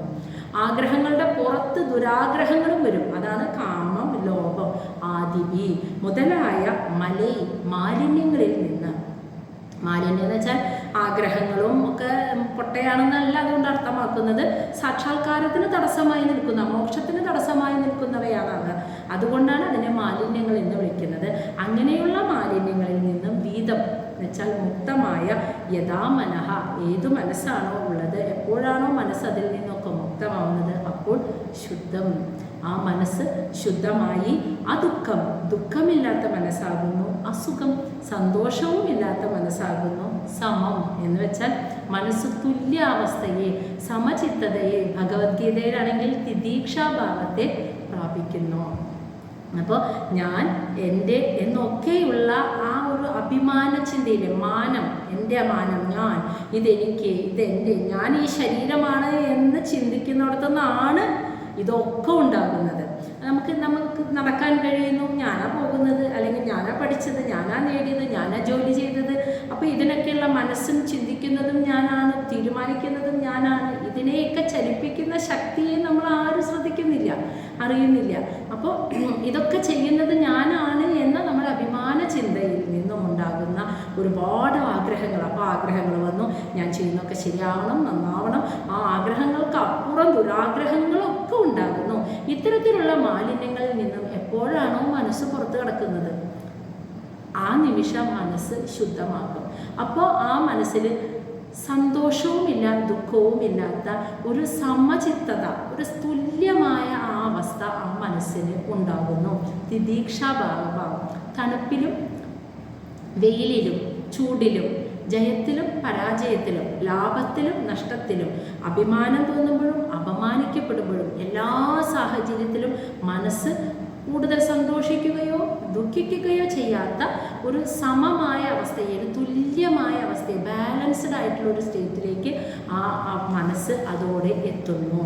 ഇനി ഇതിൻ്റെ ബാക്കിയിട്ട അങ്ങനെ എത്തുമ്പോൾ 17 തഥാ പുരുഷ ആത്മാനം കേവലം പ്രകൃതേഹ പരം നിരന്തരം സ്വയം ജ്യോതി അണിമാനം അഖണ്ഡിതം. 18 ജ്ഞാനവൈരാഗ്യയുക്തേന ഭക്തിയുക്തേന ച ആത്മന പരിപശ്യതി ഉദാസീനം പ്രകൃതിം ച ഹത ഓജസം. ജ്ഞാനവൈരാഗ്യയുക്തേന ഭക്തിയുക്തേന ച ആത്മന പരിപശ്യതി ഉദാസീനം പ്രകൃതിം ച ഹത ഓജസം. അപ്പോൾ പറയാണ്, അങ്ങനെ മനസ്സ് തുല്യാവസ്ഥയെ പ്രാപിച്ചിട്ട് 18ാമത്തെ ശ്ലോകം എടുക്കാം. ജ്ഞാനവൈരാഗ്യയുക്തേന, ആ ജ്ഞാനം, അപ്പോൾ ശുദ്ധമായ മനസ്സിൽ ജ്ഞാനം തെളിയും. അറിയാലോ, തെളിഞ്ഞ ജലാശയത്തിലേ കാണാൻ പറ്റുള്ളൂ നമ്മളെ. അപ്പോൾ ശുദ്ധമായ മനസ്സിൽ ജ്ഞാനം നേടിയിട്ട്, ജ്ഞാനം നേടിക്കഴിഞ്ഞാൽ രാഗത്തിൽ നിന്നും മുക്തനായി, വൈരാഗ്യം, ആഗ്രഹങ്ങളും മോഹങ്ങളും സ്വപ്നങ്ങളും ഇതിൽ നിന്നൊക്കെ പൂർണ്ണമായും മുക്തി നേടിയ ഒരവസ്ഥയിൽ ഭക്തിയുക്തേന, ഞാനെന്ന അഹങ്കാരമില്ലാത്ത നിഷ്കളങ്കമായ ഒരു ഭക്തിയുണ്ടല്ലോ.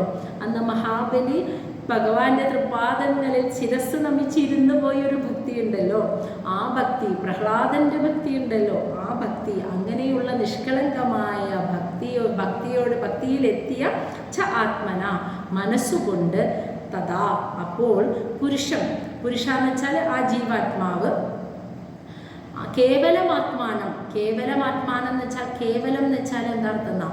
പൂർണ്ണ പരിശുദ്ധമായ, ഒന്നിനോടും കലർപ്പില്ലാതെ, ഒന്നിനെയും ആശ്രയിക്കാതെ പരിപൂർണമായും ശുദ്ധമായിട്ടുള്ള ആത്മാനം, കേവലാത്മാനം, ആ പരമാത്മാവ്. ആ പരമാത്മാവ് ആരാ? പ്രകൃതേ പരം, പ്രകൃതി ശക്തിക്കും പരമമായിട്ടുള്ളതാണ്.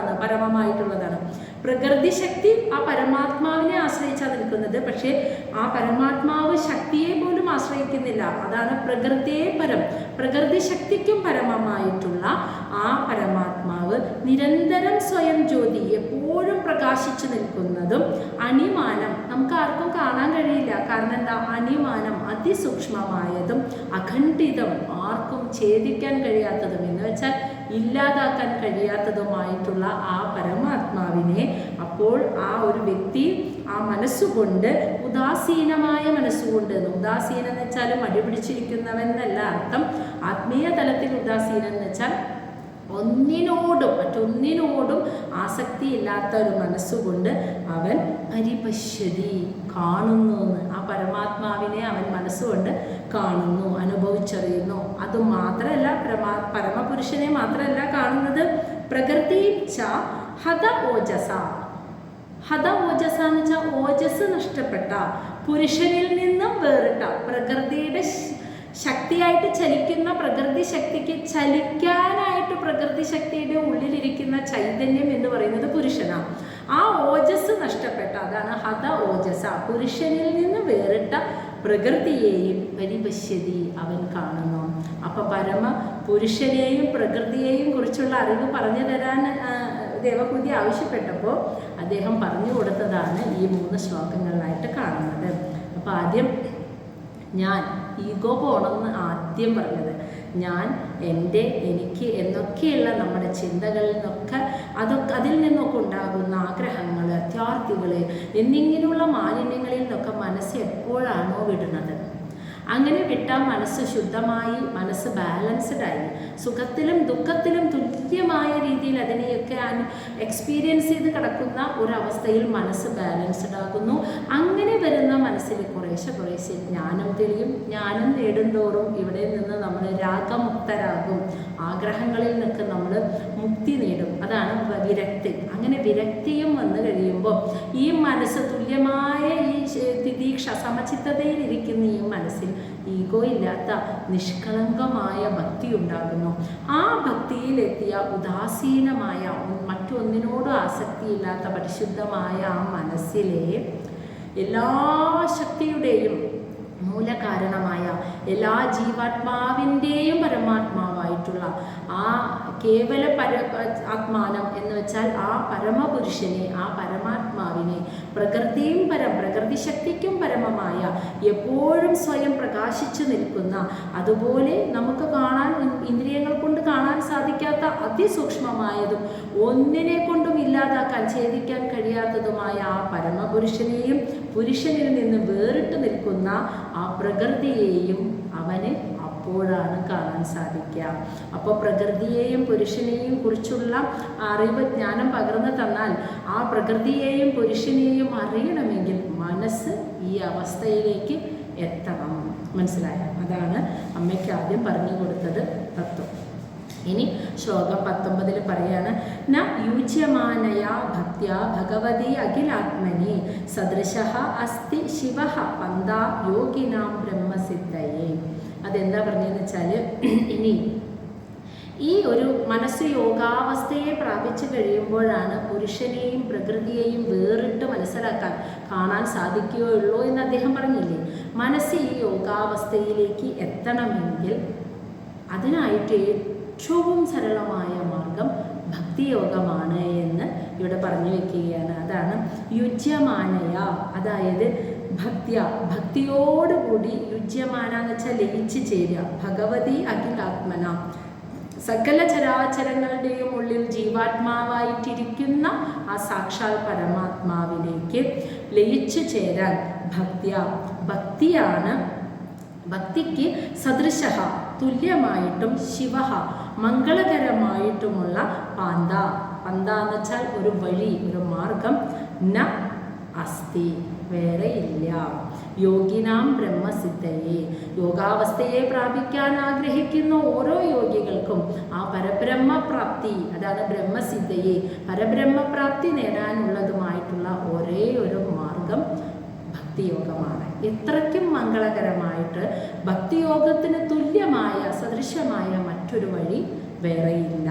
അതാണ് പറഞ്ഞത്, ആ പരമാത്മാവിലേക്ക് ലയിച്ചു ചേരാനായിട്ട് ഭക്തിക്ക് തുല്യമായ മറ്റൊരു വഴിയോ ഭക്തിയോളം മംഗളകരമായ മറ്റൊരു മാർഗമോ ഇല്ല. അത് ഏതൊരു മഹായോഗിക്കും ആ പരബ്രഹ്മപ്രാപ്തിയെ നേടാനുള്ള മാർഗം എന്ന് പറയുന്നത് ഭക്തിയോഗമാണ്. ഏറ്റവും ശ്രേഷ്ഠ മാർഗം ഭക്തിയോഗമാണെന്ന് പറഞ്ഞു കൊടുത്തു. ഇനി പറയുന്നത് ശ്ലോകം 20, ഈ ഭക്തി നമ്മുടെ ഉള്ളിൽ വളരണമെങ്കിൽ, ഇത് പെട്ടെന്ന് പെട്ടെന്നൊരു ദിവസം ഉണ്ടാവില്ലല്ലോ. ഇത് നമ്മുടെ ഉള്ളിൽ ഉണ്ടാവണമെങ്കിൽ അതിനനുസരിച്ച് അനുകൂലമായ ഒരു സാഹചര്യം നമുക്ക് കിട്ടുമ്പോഴാണ് നമ്മുടെ ഉള്ളിൽ ഭക്തി വരിക. അതായത് ഇപ്പം നമ്മൾ നിത്യവും നമ്മൾ പറയില്ലേ, ശബരിമലയ്ക്ക് പോകുമ്പോൾ 41 ദിവസം വ്രതം എടുത്താൽ പിന്നെ അതൊരു ശീലമായി മാറും എന്ന് പറയുന്ന അതിനാണ് ആ ഒരു വ്രതം പറയുന്നത്. അതുപോലെ തന്നെ നമ്മൾ അതേസമയം നമ്മളൊരു മോശം കാര്യമാണ് ചെയ്യുന്നതെങ്കിൽ ഒരു 21 ദിവസം അത് കണ്ടിന്യൂസ് ചെയ്താൽ പിന്നെ അതൊരു ശീലമായി മാറും. ആ മോശം കാര്യം ചെയ്യുന്നത് ഒരു ശീലമായി മാറും. അത് മാത്രമല്ല, നമ്മൾ എവിടെയാണോ വസിക്കുന്നത് ആ ജീവിക്കുന്ന ആൾക്കാരുടെ മനോതല എന്താണോ അത് അവരുടെ കൂടെ അത് നല്ല രീതിയിലാണെങ്കിൽ നമ്മളും നല്ല രീതിയിലാവും, മോശം രീതിയിലാണെങ്കിൽ നമ്മളും മോശമായി പോവും. നമ്മൾ എത്ര പിടിച്ചെടുക്കാൻ ശ്രമിച്ചാലും നമ്മൾ നിത്യവും കേൾക്കുന്നതും കാണുന്നതും ഇവർ ചെയ്യുന്ന കാര്യങ്ങളാണ്. അപ്പം അറിയാതെ അതിലും നമ്മൾ പെട്ടുപോകും. അതാണ് ഇവിടെ പറയുന്നത്. അപ്പോൾ ഭക്തിയുടെ ശ്രേഷ്ഠതയെക്കുറിച്ച് പറഞ്ഞിട്ട് ഇനി ആ ഭക്തിയെ വർദ്ധിപ്പിക്കാനുള്ള വഴിയാണ് പറയുന്നത്. പ്രസംഗമചരം പാശമാത്മനഃ കവയഃ വിദു സയേവ സാധുഷു കൃതഃ മോക്ഷദ്വാരം അപാവൃതം. അതായത് പ്രസംഗം എന്ന് വെച്ചാൽ അറ്റാച്ച്മെൻറ്റ്, മമത. ഓരോരുത്തരോട് തോന്നുന്ന ഒരു അറ്റാച്ച്മെൻ്റ് ഉണ്ടല്ലോ, മമത. അത് അജരം പാശം, ശക്തിയുള്ള ഒരു കയറായിട്ട് ആത്മനഃ മനസ്സിനെ പിടിച്ചു കെട്ടുന്നു. കവയഃ വിദു എന്ന് ജ്ഞാനികൾ പറഞ്ഞു വെച്ചിട്ടുണ്ട് എന്ന്. അതായത് ജ്ഞാനികൾ പറയാണ്, ഈ മമതയുണ്ടല്ലോ, നമുക്ക് ആരോടാണ് മമത ഇഷ്ടം തോന്നുന്നത്? നമ്മൾ നിത്യവും കാണുകയും കേൾക്കുകയും ചെയ്യുന്ന നമ്മുടെ ബന്ധുമിത്രാദികളോ സുഹൃത്തുക്കളോ ആരോ ആയിക്കോട്ടെ, അവരോടുള്ള അറ്റാച്ച്മെൻറ്റ്, അപ്പോൾ അവരോടുള്ള മമത, അവരുടെ കൂടെയുള്ള സമ്പർക്കം, അത് ഇപ്പം അതിപ്പോൾ അതായത് ആത്മസാക്ഷാത്കാരം ആഗ്രഹിക്കുന്ന ആളുകളുണ്ടല്ലോ, അങ്ങനെയുള്ള സജ്ജനങ്ങളുടെ കൂടെയാണെങ്കിൽ അവർ പറയുന്നതും പ്രവർത്തിക്കുന്നതും ഒക്കെ ഈശ്വര സമർപ്പണമായിട്ടായിരിക്കും. അപ്പോൾ അവരുടെ കൂടെ സമ്പർക്കത്തിൽ ഏർപ്പെടുമ്പോൾ അവരോടൊപ്പം നമ്മൾ അധിക സമയം ചെലവഴിക്കുമ്പോൾ നമ്മളും അറിയാതെ ആ പാതയിലേക്ക് എത്തിപ്പെടും. അതേസമയം തീർത്തും ലൗകിക ജീവിതം നയിക്കുന്നവരാണ്, അതായത് പഠിക്കണം, കാശുണ്ടാക്കണം, ജോലി ചെയ്യണം, വലിയ വീട് വെക്കണം, ലൗകികമായ സുഖസൗകര്യങ്ങൾ നേടണം, മക്കളെ വളർത്തണം, ഇതൊക്കെ മാത്രം ലക്ഷ്യമാക്കി അതിനുവേണ്ടി ഇങ്ങനെ ചിന്തിച്ച് അതിനുവേണ്ടി കർമ്മനിരതരായിട്ട് മാത്രം ജീവിച്ചു പോകുന്ന കുറേ ആളുകളുടെ കൂടെ അവരോടാണ് നമുക്ക് മമത, അവരുമായിട്ടാണ് നമുക്ക് സമ്പർക്കമെങ്കിൽ നമ്മൾ എത്ര ആത്മീയ തലത്തിലൂടെ സഞ്ചരിക്കുന്ന ആളാണെങ്കിലും പതിയെ അറിയാതെ ഈ ലൗകിക ജീവിതത്തിൻ്റെ ബന്ധനത്തിൽ നമ്മൾ വിട്ടുപോകും. കാരണം നമ്മൾ സമ്പർക്കത്തിലിരിക്കുന്നത് അവരുമായിട്ടാണ്. അപ്പം അതും നമ്മളറിയാതെ നമ്മുടെ ശീലമായി പോകും. അതാണ് ഇവിടെ പറയുന്നത്. പ്രസംഗം, നമ്മൾ ഈ ഭൗതികമായ ജീവിതമാണ് ഏറ്റവും വലിയ സുഖം അനുഭവിക്കലാണ് ഏറ്റവും വലിയ സന്തോഷം, ലക്ഷ്യം എന്ന് വിചാരിക്കുന്നവരുമായിട്ട് മമത, സമ്പർക്കം, അവരുടെ അറ്റാച്ച്മെൻറ്റ് വന്ന് അവരുമായിട്ട് കൂടുതൽ അടുപ്പത്തിൽ നിൽക്കുന്നവരാണെങ്കിൽ അത് അവൻ്റെ മനസ്സിനെ, ആ ഭക്തൻ്റെ മനസ്സിനെ പതുക്കെ ഭൗതിക ജീവിതത്തിലേക്ക് വലിച്ചെടുക്കുന്ന ശക്തമായ കയറായി ഭവിക്കുമെന്ന് ജ്ഞാനികൾ പറയുന്നു. സഹൈവ, അതേസമയം ഈ അറ്റാച്ച്മെൻ്റ് ഉണ്ടല്ലോ, ഈ മമത, സാധുഷു, നല്ല സജ്ജനങ്ങളായ ഭക്തന്മാരുണ്ടല്ലോ, സാക്ഷാത്കാരം നേടണം, ജന്മലക്ഷ്യത്തിലേക്ക് എത്തണം, ഭഗവാനെ അറിയണം എന്ന് ആഗ്രഹിച്ച് ജീവിച്ച് മുന്നോട്ട് പോകുന്ന ഭക്തന്മാർ, അവരുമായിട്ടാണ് ഈ മമത കൃതഃ ചെയ്യുന്നത് എങ്കിൽ മോക്ഷദ്വാരം, മോക്ഷത്തിലേക്കുള്ള വാതിൽ അപാവൃതം നമ്മുടെ മുന്നിൽ തുറക്കപ്പെടും. അപ്പം നമ്മുടെ മനസ്സ് നമുക്ക് ചുറ്റുമുള്ള സാഹചര്യത്തിനെ ആശ്രയിക്കും. അപ്പോൾ മനസ്സാണ് നമ്മളവിടെ എത്തിക്കുന്നത്. കപില മഹർഷി പറഞ്ഞു തന്നു, ഈ മനസ്സിൽ ഭക്തി വളരണം, അതാണ് ഏറ്റവും സരളമായ മാർഗം എന്ന് പറഞ്ഞു. ഈ മനസ്സ് നമ്മളെ ഭക്തി വളർത്തണമെങ്കിൽ, ആ ഭക്തിയിലൂടെ നമുക്ക് അവിടെ എത്തണമെങ്കിൽ മനസ്സ് എപ്പോഴും ചുറ്റുമുള്ള സാഹചര്യങ്ങളെ ആശ്രയിക്കും. അപ്പം നമ്മളെപ്പോഴും ഈ ലൗകികരുടെ കൂടെ കൂട്ടുകൂടി സമ്പർക്കത്തിലിരുന്നാൽ അറിയാതെ നമ്മുടെ ഭക്തിയൊക്കെ പോയി നമ്മളും എനിക്കും വേണം, എനിക്കും അതൊക്കെ നേടണം എന്നുള്ള ആഗ്രഹത്തിലേക്ക് ശക്തമായൊരു കയറായിട്ട് നമ്മുടെ മനസ്സിനെ അത് ഈ ബന്ധനത്തിലേക്ക് വലിച്ചിടും.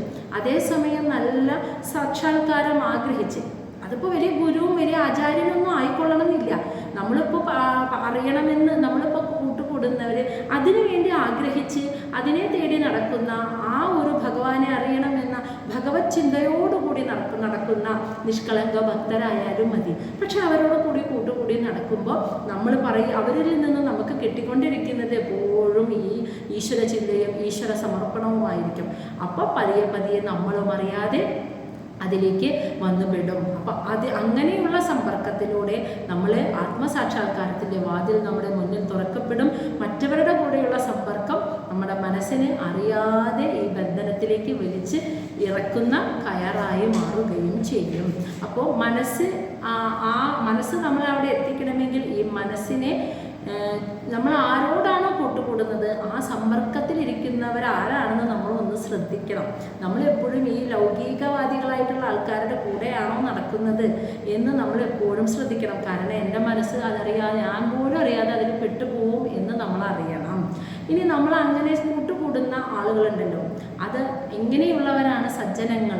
ആ ഒരു ഗുരുസ്ഥാനത്ത് നമുക്ക് കാണാൻ കഴിയുന്ന, അതല്ലെങ്കിൽ ഒരു ഒരു നല്ല ഭക്തനായിട്ട് നമുക്ക് കാണാൻ കഴിയുന്ന ഒരാളുടെ ഗുണം എന്താ? അപ്പോൾ അവരെ നമുക്ക് അറിയാൻ സാധിക്കും. അപ്പോൾ കപില വാസുദേവൻ പറഞ്ഞു കൊടുക്കണം അങ്ങനെയുള്ള ആളുടെ ഗുണങ്ങൾ എന്തൊക്കെയാണെന്നാണ് പറയുന്നത്.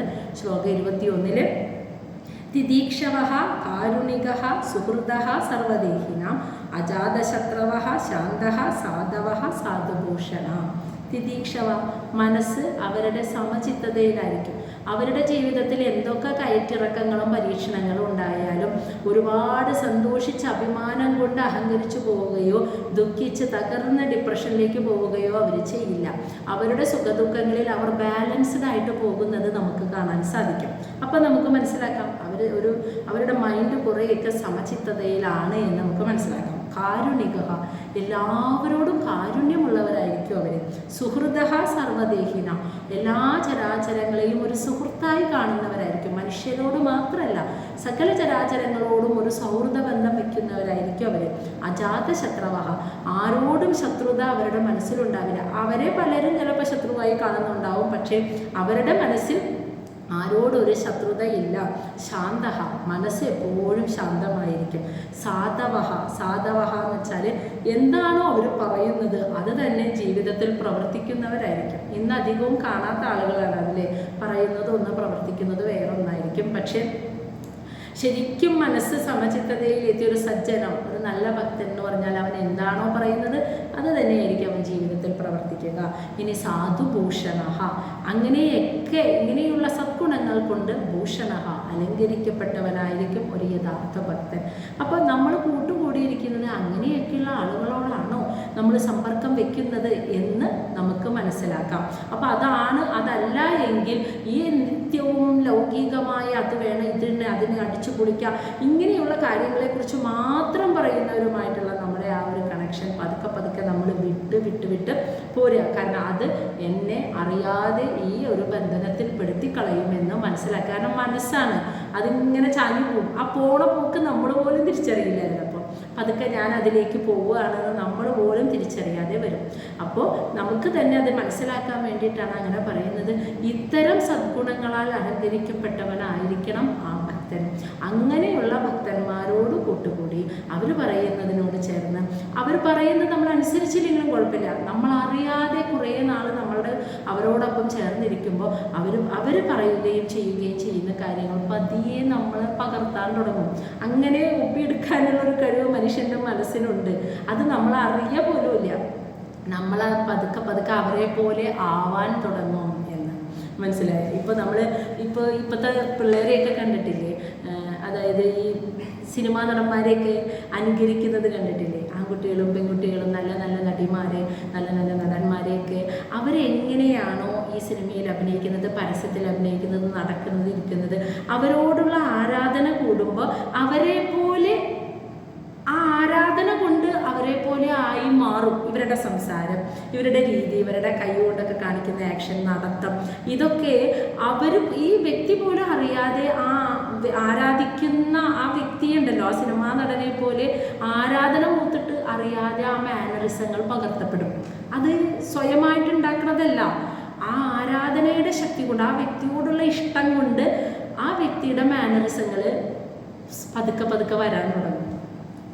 അങ്ങനെ മനസ്സിനൊരു സ്വഭാവമുണ്ട്. അപ്പോൾ നമ്മളത് ഇങ്ങനെയുള്ള ആളുകളിലേക്ക് വെക്കുന്നതിന് പകരം ഈശ്വരനിലേക്ക് വെച്ച് വെക്കുകയും, അതിപ്പോൾ ഏത് മൂർത്തി ആയിക്കോട്ടെ, ശ്രീരാമനായിക്കോട്ടെ, നമ്മൾക്ക് ഇഷ്ടപ്പെട്ട ദേവീദേവനായിക്കോട്ടെ, ആ എല്ലാ ദേവീദേവന്മാർക്കും എന്തെങ്കിലുമൊക്കെ ചരിതങ്ങളും കഥകളും നമ്മളെല്ലാവരും കുട്ടിക്കാലം തൊട്ടേ കേട്ടിട്ടുണ്ടാവുമല്ലോ. അപ്പോൾ ആ കഥകളിലൂടെ നമ്മൾ മനസ്സിലാക്കുന്ന ആ ദേവൻ്റെ സ്വഭാവത്തെ, അത്രയ്ക്ക് ആരാധനയുണ്ടെങ്കിൽ ഈശ്വരനെ എന്തുകൊണ്ട് പകർത്തിക്കൂടാ? ആ പകർത്തൽ നമുക്ക് ഈശ്വരനെ ഒന്ന് അനുകരിച്ചാലോ? അപ്പോൾ നമ്മളങ്ങനെ നമ്മുടെ ആരാധന അത്ര ശക്തമാണെങ്കിൽ നമ്മളറിയാതെ ആ ഈശ്വരൻ്റെ സ്വഭാവ രീതികളെ അനുകരിക്കാൻ തുടങ്ങും, പകർത്താൻ തുടങ്ങും. ആ ഒരു പകർത്തൽ നമ്മൾ ആരും ചെയ്യില്ല. നമ്മൾ സിനിമാ നടന്മാർ ഈ മ്യൂസിക്കിലും അതിലും ഇതിലൊക്കെ ഈ ടി വിയിലും ഇതിലൊക്കെ കാണുന്ന കുറേ കഥാപാത്രങ്ങളോട് ആരാധന തോന്നിയിട്ട് അവരെ പോലെ ആവാൻ ശ്രമിക്കും. പക്ഷേ ഭഗവാനോട് അങ്ങനെ ഒരു ആരാധന തോന്നി ഭഗവാനെ പോലെ ആവാൻ ഒരാളും ശ്രമിക്കുന്നില്ല. അതെന്താണെന്ന് വെച്ചാൽ ആരാധനയ്ക്ക് ശക്തിയില്ല. ആവശ്യങ്ങൾ പറയാനുള്ള ഒരിടം മാത്രമാണ് ക്ഷേത്രവും. അങ്ങനെയുള്ള ഒരാൾ മാത്രമാണ് ഈശ്വരൻ, രക്ഷിക്കാനുള്ള ഒരാൾ. അത്രയേ ഉള്ളൂ. മനസ്സ് തട്ടിയിട്ടുള്ള അതുപോലെ ആവുക എന്നുള്ള ഒരു താതാത്മ്യം വരിക എന്നുള്ള ഒരു ആരാധന ഇന്നില്ല, അങ്ങനെയുള്ള ഭക്തിയും ഇല്ല. അപ്പോൾ ആ ഒരു സമ്പർക്കം, അത്രയ്ക്കും ഇഷ്ടം, അത്രയ്ക്കും സമ്പർക്കം, മമത ഭഗവാനോട് വെച്ചാൽ, അല്ലെങ്കിൽ ഭഗവാനിലേക്ക് എത്താൻ ശ്രമിക്കുന്ന, അതിനായി ശ്രമിക്കുന്ന സാക്ഷാത്കാര പാതയിൽ സഞ്ചരിക്കുന്ന ആളുകളോട് വെക്കുമ്പോൾ അവരുടെ മാനറിസങ്ങൾ, അവരുടെ രീതികൾ നമ്മളിലേക്ക് പകർത്തപ്പെട്ട് നമ്മുടെ മുന്നിലും സാക്ഷാത്കാരത്തിൻ്റെ വഴി, ഭക്തി നമ്മുടെ ഉള്ളിൽ ഉണ്ടാകും. അതല്ലാതെ ഈ ഒരു അടിച്ചു പൊളിച്ച് എന്താ പറയുക, ലൗകിക ജീവിതം മാത്രം നയിച്ച് മുന്നോട്ട് പോകുന്ന ആൾക്കാരുടെ കൂടെ കൂട്ടുകൂടുമ്പോൾ എത്ര വലിയ ഭക്തനാണെങ്കിലും അറിയാതെ അതിൽ പെട്ടുപോകുന്നു. അങ്ങനെയാണ്. അപ്പം മനസ്സാണ് ആത്മസാക്ഷാത്കാരത്തിൻ്റെ ഏറ്റവും പ്രധാനപ്പെട്ട ടൂള്. അതുപോലെ തന്നെ പുനർജന്മ യാത്ര, കാലചക്രമാകുന്ന ബന്ധനത്തിൽ പെട്ടുപോകാനുള്ള കാരണവും മനസ്സ് തന്നെ. നമ്മൾ ഗീതയിൽ പഠിച്ചിട്ടില്ലേ, നിന്റെ ശത്രുവും മിത്രവും മനസ്സ് തന്നെ. എന്ന് നീ മനസ്സിനെ കീഴ്പ്പെട്ടുവോ മനസ്സ് നിന്റെ ശത്രുവാ, എന്ന് നീ മനസ്സിനെ ജയിക്കുന്നുവോ അവിടെ മനസ്സ് നിന്റെ മിത്രവുമാണ്. ഇനി ഇതിൻ്റെ ബാക്കി നമുക്ക് നാളെ